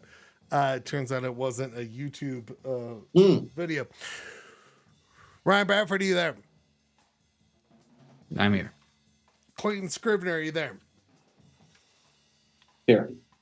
I've been trying to do this for a while, and I wanted to give you guys a moment to understand the history of Utah City Squares. In that, we have 250, done baby. 250 episodes of Polyester Blend. We've done 139 Utah Cities quiz. Before I announce what cities we are doing here tonight, where you have lifelines, and we'll play the full game, I want to give you an opportunity to know some stats. I've been working on the stats of Polyester Blend when it comes to Utah Cities quiz, and I'm going to announce them here tonight. Before I do that, Ryan, you can see that you're at 68. Clayton, you're at 72. Ryan, you got to go first. We're doing a quiz tonight in the fair county of Cache Valley. Ryan, if you can name the community we're doing, you get 0.025. Clay, if you name it right, you get points. The first time in my life, I just had the feeling we might finish this. We might do every city before we die. Like, we're halfway there. Yeah, well, we're less than halfway, but yes. A little bit less than halfway there. But we are on our way, brother. We're on our way. Yeah, I just had a good feeling about it. Like I said, Ryan Bradford, you can go first. We're doing Cache Valley. What is the city, or county, or city, town, or census designated area we're doing? Santa Clara. Now, Ryan, you know that you've already answered that, and that's happened multiple times, and that you've been wrong for months about that. Okay, Clay, what do you got? I usually guess Providence. Oh boy. Final answer. No, I'm gonna go with Benson. What is it? Benson. Oh, guys, we're doing Lewiston. Oh, that was in my matrix. Lewiston. Guys, something I want you to know that I've been working on is statistics. That's right, you guys. I've been trying to make statistics about everything you guys do in the world of Utah Cities Quiz. Ryan and Clay, in 2025, we did 13 Utah Cities Quiz. We did 13. It was kind of our lower year. It was low, yeah. Yeah, it was low. Clay, can you give how many for 0.025, how many you got right and how many Ryan got right out of the 13 for 0.025? Are you trying to say there was 52 weeks in the year and we only did 13 cities quizzes? I know, we only did 13 last year. We only did 13. Well, that's crazy. I would say I won 8. He did 5. Clay, you get a full point. You nailed it. Ryan. That's because I have it above my bed. I have a hole. I'm ahead. That's all in this. Clayton thinks about. I look at it before I go to sleep. Ryan, we did how many in January over the last 5 years, right? Like since we started doing Utah Cities Quiz, how many times have we done it in January? 12. Ryan, one off. 11. Ryan gets 1 point. Clay, we've done Cache County 11 times. What do you think you have, and what do you think Ryan has in points of Cache County? I was just looking at the map. It's lopsided. I think this is one of the ones where Ryan's doing pretty well.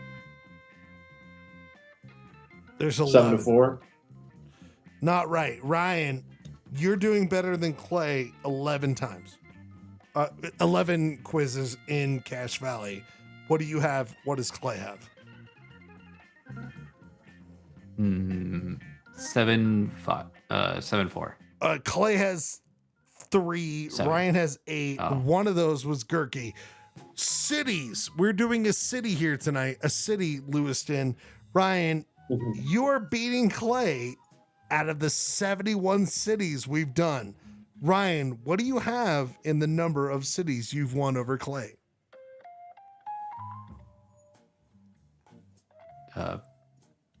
4. No. How many out of 71 times you beat him? What is the number you have? Good. 4. 4. 70, I don't know. 30. 38, Ryan. You are up on Clayton 5. It's close. It's close. So, Ryan, you are beating Clay in January. You're beating Clay in Cache Valley. You're beating Clay in cities. And that is what we are doing here tonight, Ryan. Is that a little bit exciting, right? A little exciting, right? Attempting to beat Clay again. You are up on him on every category, so this should be yours. People, we like to do a little bit of a coin flip to see who goes first. This one. Oh, God, we're losing everyone.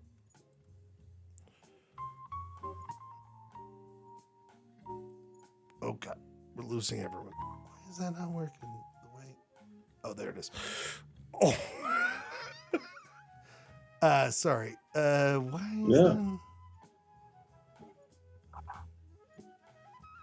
People, we're all working on the same on the fly, baby. Trajectory that we're all trying to. Why is that? Ryan, vamp for a second, please. Why is Ryan, that? Vamp. So, what was everyone's best song of the year? Why? You heard it. You heard mine. Want to hear my? I posted a top 5 just to give. I saw that. That some off. I assumed mine would all be repeated because they were all so good. Holy shit! We have real problems here, people. Uh-oh. How many times have we done this show? I know, in it's like 2025? literally having problems. I told you guys to vamp while I figure it out. Yeah, so I got on my list. I got some songs with women involved and black people, so they're kind of different from everyone else's choice. Jesus Christ, but man. I got, and they were also came out in 2025, so that was kind of a bold move by me. I got No Joy by the Beths. Okay, we're back. Sorry. Thank God.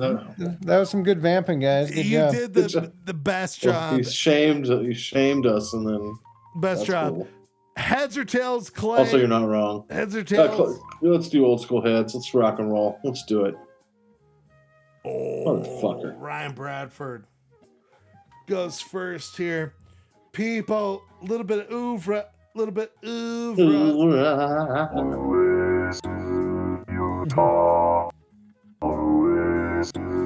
Utah, a great place to visit. Utah. So, people, don't forget that it is Clayton and Ryan versus each other, but producer Rob and, of course, Robert Gerke's here, too, as lifelines. I love this, guys. Again, oeuvre of the community. The different pictures that we took and different landmarks that are here in our community. Casper's is a delicious and popular place to get ice cream, and it's not too expensive. We love that. We love it so much. This is Tech at Work, Lewiston, Utah. Kirk, Clay, at GB. What is going on here? I know, right? The weirdest thing ever. The Tech at Work segment out west for the John Deere Operations Center. It's like John Deere TV. This time out for Tech at Work, we traveled to Lewiston, Utah to visit Chris Karen Farms, and we're looking at seed potatoes. I mean, I just can't believe that exists. I love, this is interesting. This is a woman talking about German prisoners of war coming and working on her yard. It was raging, and 2 of my uncles were fighting in the South Pacific against the Japanese. I dislike the Japanese and I dislike the Germans. Clay, how many days? Okay. Every day you wake up, you hate those Japs. You hate those germs. I dislike the Japanese. Wow, jeez, when was that? And I didn't know this was a thing. In Lewiston, they do a cow rodeo where they attach dollar cards to the cows. Yo, mouth. I got my windows down And the kids pick up dollar bills. Anyway, that's Who's catching a calf? That's Lewiston, to the face. Utah. That's Lewiston. So we got some xenophobia. We got some animal cruelty. What else we got? It's Some rough ice cream. stuff. It's rough stuff. Ryan, are you ready? Yes. And you are already at 1-1 with Clay because you both answered good questions. Ryan, did you know that there was a trolley system that connected Lewiston to Logan, Utah to Ogden? There was a trolley system. Remember, Utah actually had a lot of trolleys and then they gave up on them once oil and gas and cars and all that stuff, the stuff we're depressed about. Ryan, my question for you, what was the animal-based name of the trolley that connected Lewiston to Logan? I gave you 4 options, Ryan. Is it A, the Galloping Goose, the Hurdle Turtle, the Canter Crab, or the Haston Hog? Which one? You have lifelines, producer Rob or Robert Gerke. What was the Those name are of the all trolley from Lewiston, Utah to Logan, Utah before it was dismantled when oil and cars took over? I'm gonna raw dog it. I'm gonna go B, Hurdle Turtle. Why do you say that? I think I like that name. I would pick that. I would ride that. I would raw dog that. Hurdle Turtle. I'd raw dog that. Oh, Ryan. Oh, no. You had a chance. Clayton Scribner for 0.5. We know Gerke, the give me, Quick, Gerke. Bradford, why did you think a turtle would be the most likely answer? It just sounds good. It does sound good. It's a great name. I mean, it's kind of like ironic. It's like, oh, we got this slow but steady. A lot of irony on the Lewiston to Logan route. We're going for time here, people. We got Hurdle Turtles off the thing. Clayton Scribner, Galloping Goose, Canter Crab. Is Gerke still available? Yes. I don't know. I kind of like the turtle one too.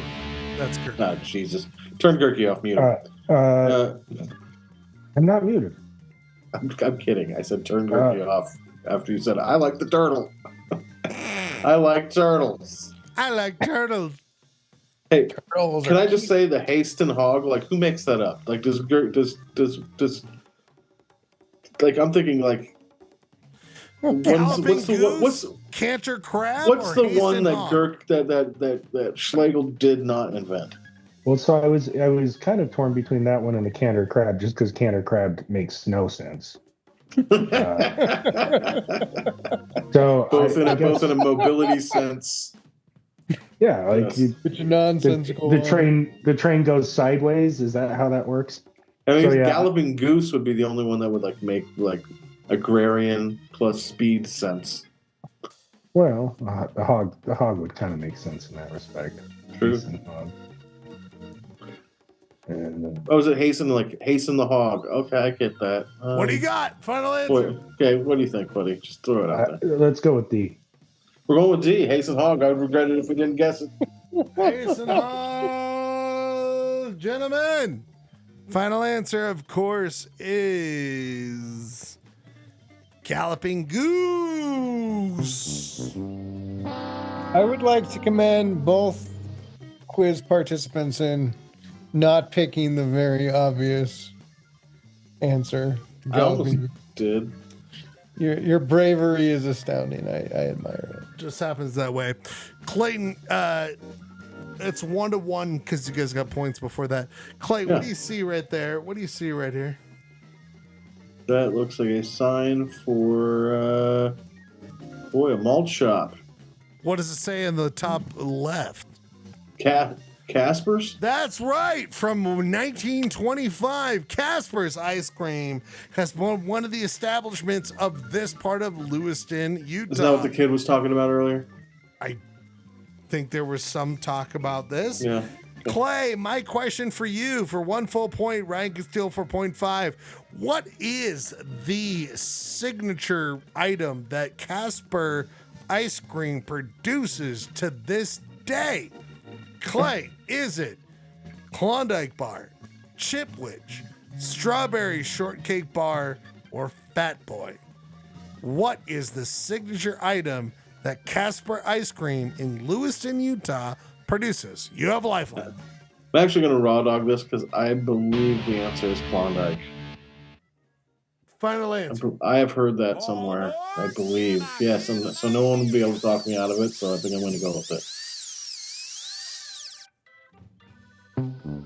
Oh, guess I heard wrong. Ryan Bradford, Chipwich, Strawberry Shortcake Bar, or Fat Boy. What is Casper Ice Cream out of Lewiston, Utah famous for? You have lifelines. I think I'm gonna raw dog it. Go Strawberry Shortcake Bar. Final answer. Final answer.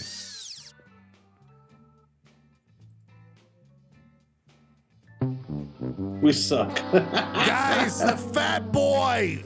We're a Husky show. What the fuck are you guys doing? I'm never gonna. What the fuck are you guys doing? Fat Boy. I thought all of you would be. I'm never gonna eat a Fat Boy. Fat Boy is Utah. These guys just picked I've eaten so many. turtle over galloping goose. So everyone's. Hey guys, I gotta go. No, Gurky, you are me, guys. I love you. Love you, Bradford. Gotta go. 250 shows. Missing all the answers. Beautiful. Well done, 250, everybody. baby. Love you all. All Later, right. Ryan Bradford's a piece of shit. All right, everyone. I'm hanging on barely. I Gurky, do have to go to bed soon. we're- after this is done, we're perfect. Gurk, you're in charge of number 3. Are you ready, baby? Let's go. People, let's watch. One's worth 1,000 points. Let's kidding. watch this video. I'm gonna show you right now. Can this not be the first time we ever get shut out in this game, Gurky? Gurky, watch this video. Watching. You're watching. You watching? Yeah. This video is Gurky. not. Oh, go ahead. This video is called Lewiston, Utah God Country. It has a song called God's Country underneath it. I give you 4 options, Gurky. Is it the Leo Reisman God's Country?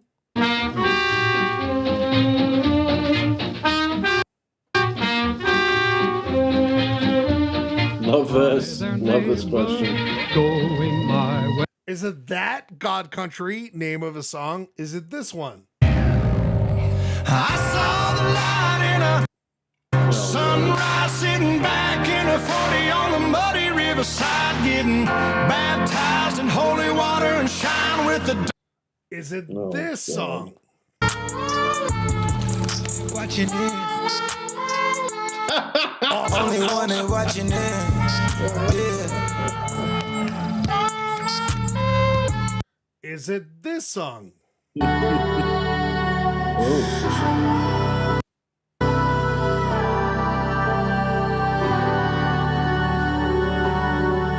You can ask to hear them again, Gurky. You've taken over for Ryan Bradford. What's God's Country? All of those are called God's Country. What was the song played underneath this video about Lewiston, Utah? All right, Rob. Oh, Rob? What do you think? Oh, great. Perfect. It's the second one. Okay, we'll go with that. I mean, it's the second one. There's a slim chance it's another one, but what's the second one, Rob? it's the second one. He's What do you talking mean, about B? what's his name? The one with the dude singing while driving in front. This one? What's his That's name? the one, yes. The voice. That was more obvious than Galloping Goose. That's me 3 for 3 tonight, though. Hell doing dude. great. Hell He's yeah. I'm on doing great. People, And the shutout's over. the next one goes Thank to God. Clayton Scrivener. Clayton Scrivener, the next one goes to you. This question is about this, my friend. Name the Utah counties that border Idaho. Clayton, second part, how many Idaho counties border Utah? So, Clay, you can get one full point for every county you name that borders Idaho. And you get minus if you go over. And then name the number of how many Idaho counties border.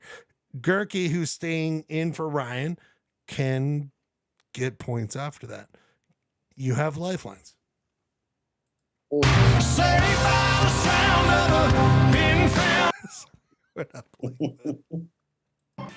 I'm gonna do name the counties that border Idaho. I can do that. Ready? Name the Utah counties that border. Yeah. Okay, what are they? Box Elder. Okay. Cache County. Okay. We're gonna go with Daggett. No, wait. We're not gonna go with Daggett. You said what? Right. You said Box Elder. Box Elder, Cache.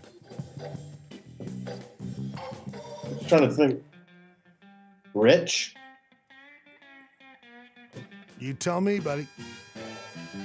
I think that's it. Box Elder, Cache, Rich. And then how many counties? Let's go with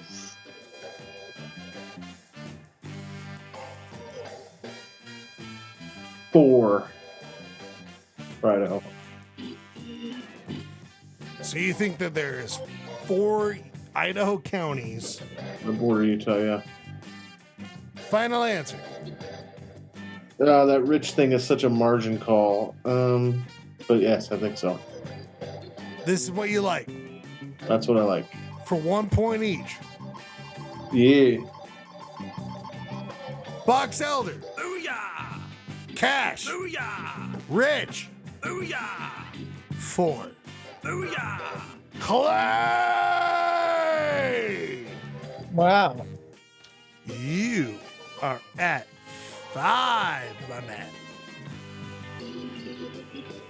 Toss up went to Ryan, so it goes to Gurk. Gurk, are you ready for the toss up?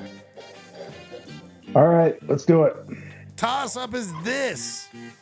Ooh, this is going to be tough. I hope you're ready for this. So, Gurk, sugar beet. Have you heard about this? Have you heard about it? Hold on, let's go. Sugar beet. You ever heard about this sugar beet? It's all the rage. Everyone loves this sugar beet. Beat right? drop. Let the beat drop. Gurk. 19 blank blank. The year the last major sugar beet factory closed in Utah.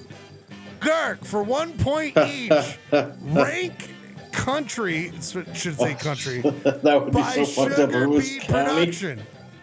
So, Gurk, give me, for 1 point each, the year that the last sugar beet factory closed, 1 point for each decimal right, and then every time you name where the country is for the beet production of million tons. Go We're ahead. still number 3, huh? That's cool. USA has been given for 3. I will say Gurk and Clay, it turns out sugar beet was not that successful in Utah. Gurk, go ahead. You have lifelines. I'm gonna say I'm gonna rod dog beer because it's just a shot in the dark. I'll say 54. So 54 is your answer for those. Okay. Yeah. Go ahead. And for the sugars, I guess we'll go Russia. Seems like they have a lot of land. Hold on. Okay, so number 1, Russia. He said Actually, 54, Schlegel, not 24. Oh, sorry. Yeah, actually, let's flip. Let's go China, then Russia. I thought it did. Why is that doing that? The fuck? Gentlemen, I've typed in 50, but it comes out 2. Okay. Anyway, that's 5. Robert, producer Rob. I did type Great, in 5. perfect. Okay, so you want Russia first? No, I want China, then Russia. China. And Smart move. We've talked about China, but we We love love our China. China. And then we want Russia. And then what do we want? Then you got U.S. Got to have a fairly large landmass, so I guess I'll go. Actually, let's go Turkey, then France. You're basically just going by your perceived geographic size here. Pretty much. Yeah. Turkey, then France. France. Okay. Ukraine. Ukraine probably should have been higher. But we'll go with that. Let's kind of Poland, Egypt, Germany, Netherlands. Ooh.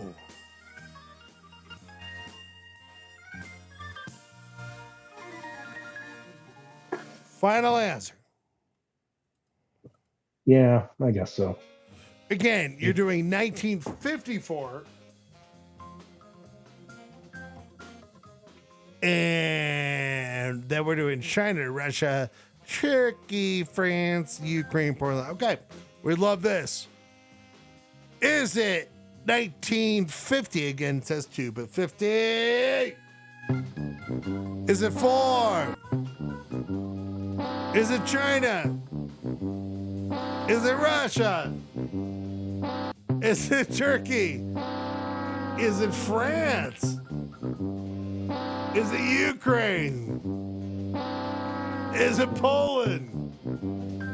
Holy Is shit. it Germany? Is it Netherlands? Clay, you have your entire... All right, here's what we're gonna do. Here's what we're gonna do. Ready? Ready. It's gonna be. I think it's a little later, on the last close. So we'll do the year of my birth. Oh, and that Since it's the 250th birthday of the country, my 50th birthday this year. It's 1976, baby. Come on now. 70. I like that one's just mirrored. I know. Why is it doing that? I don't, Backwards. Yes. I don't. 6 plus. Okay, so Oh, 76. can I get a 6 plus? And so anything later than 1976 is good So too. 76. I'll allow it. Yeah. 76. 1976 plus. And then what do we want for the country? I just want you to flip every single one. So China, Russia, Turkey, France, Ukraine, Poland, Egypt, do it Germany. slowly, Wait, do it that's slowly. not going to work. Wait, hold on. There needs to be deeper revisions. Switch the first 2, and then the second set of 2. So 1 and 2 switch. 5 and 4 switch.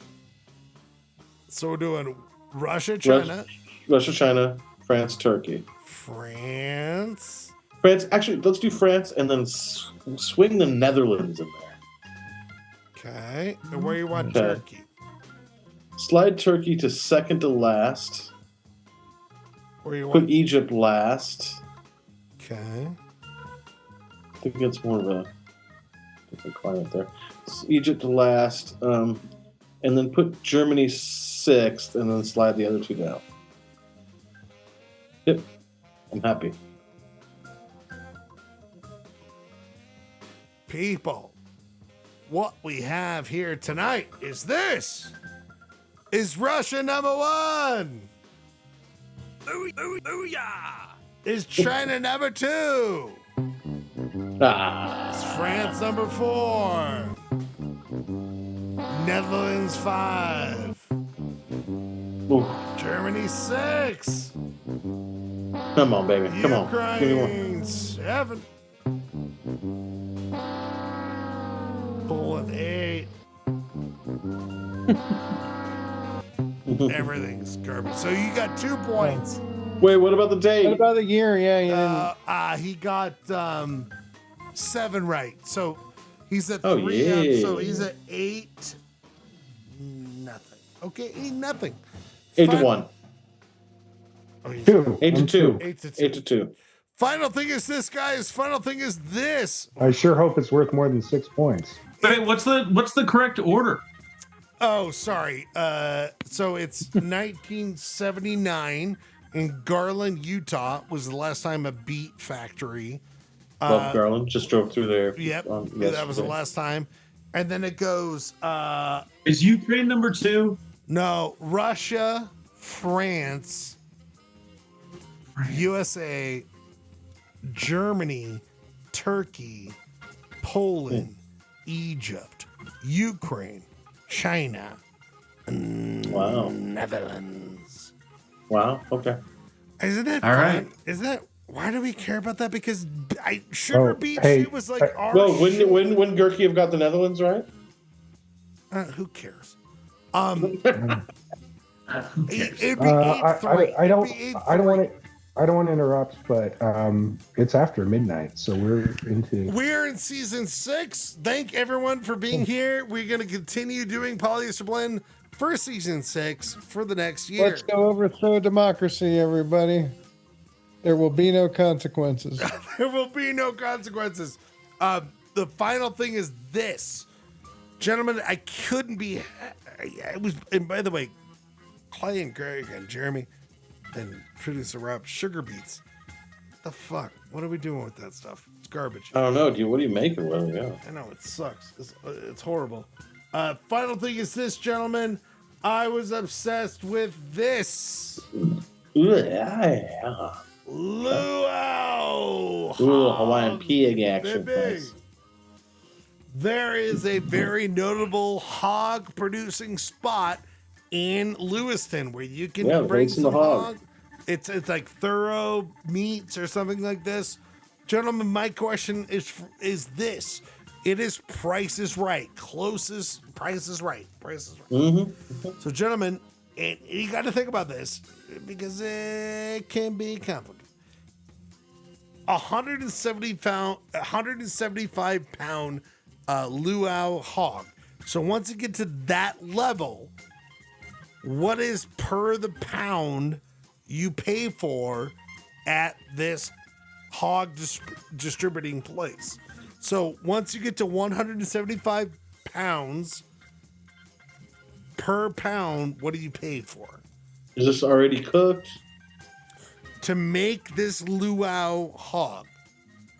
Right? So already cooked. Already cooked. Oh, it's cooked. I thought, okay, I thought if I was wanting to buy a pig. At Thorough's Quality Meats, what is the price per pound for a luau hog of 170 pounds and above? But you're saying it's a cooked pig. It's a cooked pig. It's a luau pig. Per pound, once you reach 175 pounds, what do you pay for? That luau hog. Price is Right. This is worth 400 million points. Nice. Okay, I got it. Locked in. Price is Right. Price is Right. Okay, let's do this. Clayton Scribner, per pound, Price is Right. Ugh. Okay. $1.69 a pound. $1.69. Robert Kirkett. Hopefully he went over because I just did 89 cents, even though every instinct in my body was to say 60. Producer Rob. I unfortunately had 169 as well. Unfortunately. Jeremy.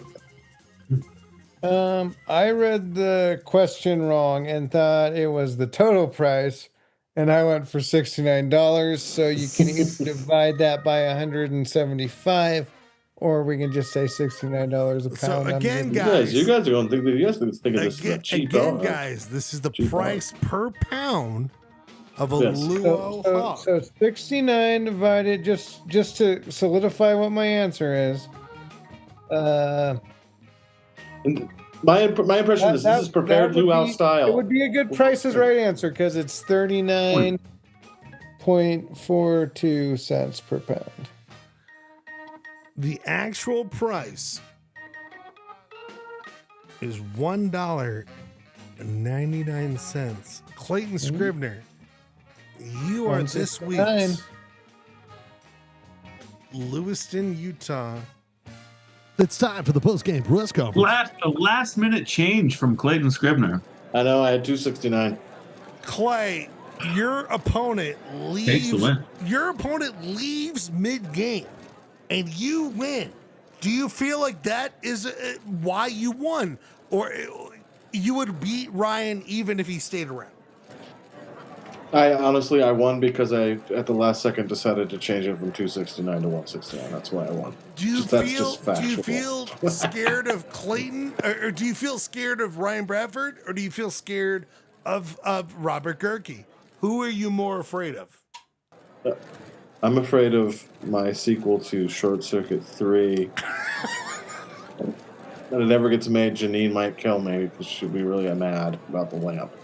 Robert Gerke, you took over for Ryan Bradford. He was going to lose anyway, or you just felt like that's where it's going? I think, well, given what the statistics you said before, how Clayton's lost 8 out of the 11, I felt like I needed to give him one. It was sort of a pity point, but I do feel like I let Ryan down a little bit. I was kind of thrown off, I think, going into the last round by the scorekeeper's error on the Netherlands. What? That was when I should have had that. It kind of threw me off my game. So I feel like the scorekeeper. I'm not making excuses. I'm just saying you totally screwed me on that.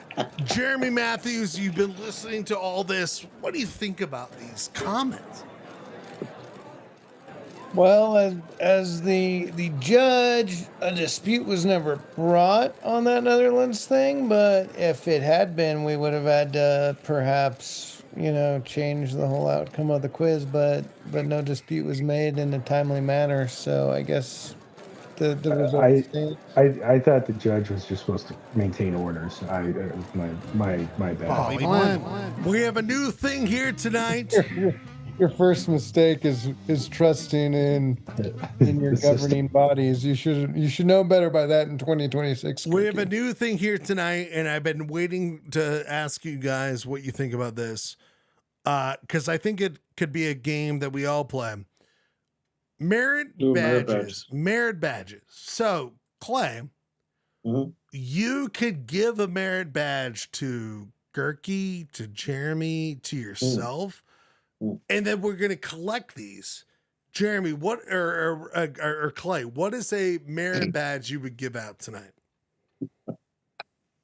What's one of the handicap signals? You could do that. I just saw it's like 4 rows down, second to the left. Anyway, you don't have to. I'm just saying, like, is there a merit badge? Is there a pitching merit badge? Because you'll get it for your shops. Those are some extreme pitches. There it is. We could do that. Well, you deserve a pitch merit badge. Jeremy, do you understand the game merit badges? And the idea would be like next week you've got 2 or Garkey's got 3. Like we start adding them up to our images at the end of the game. So, or at the end of the show. Jeremy, what would you give out merit badge? Can you zoom in a little more? You could make your own. I mean, I think these are going to be wilderness survival. Yeah, I think you got to think about it more like. What's the one with the trumpet?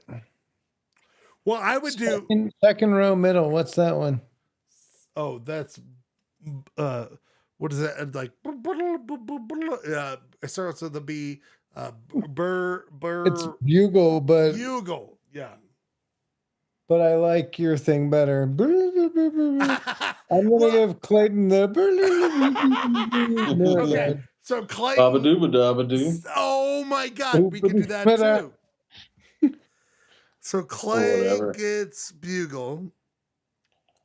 Yeah, I love the Bugler Merit Badge. All you had to do is play taps Producer and the Rob, morning song. what would you give out for your merit badge tonight? Well, who deserves one?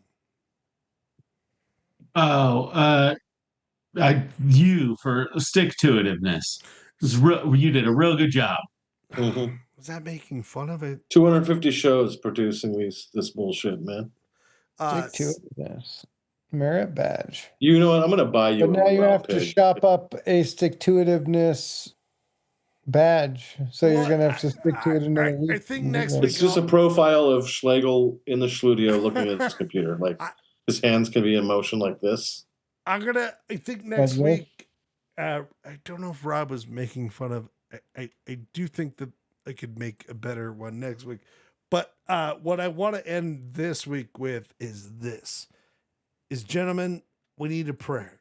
We have a prayer because we need a prayer about what we're doing next week. What we're praying for this next year. And then we'll go from there. Clay, what are you praying for this week?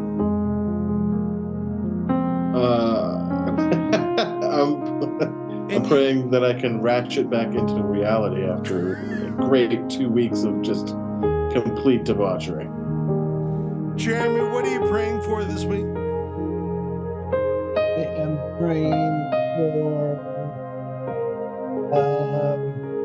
principles of American democracy to return to America.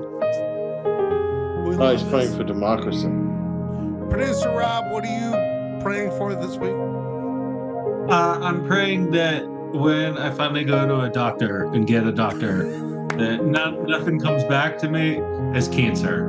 None of the many, many things that seem like they are probably cancer are cancer. That's what I'm praying. What are we praying for? Yeah, I had a good one, but I'm just gonna go with Rob's. I think. I think we should all be praying. I think we should all be praying for that. We all should be praying for that. I will say this: we'll be back next Monday for more fun and merriment. It is now the 6th season of Polyester Blend. We've been doing this for 6 years. Can't believe it. Love all of you. We'll be back next week live. Blend. For more Thanks, fun. y'all. Money, we'll make money next year. Polyester Blend. We'll make money next year. Next year, meaning 2027. Right? Move out pigs for every.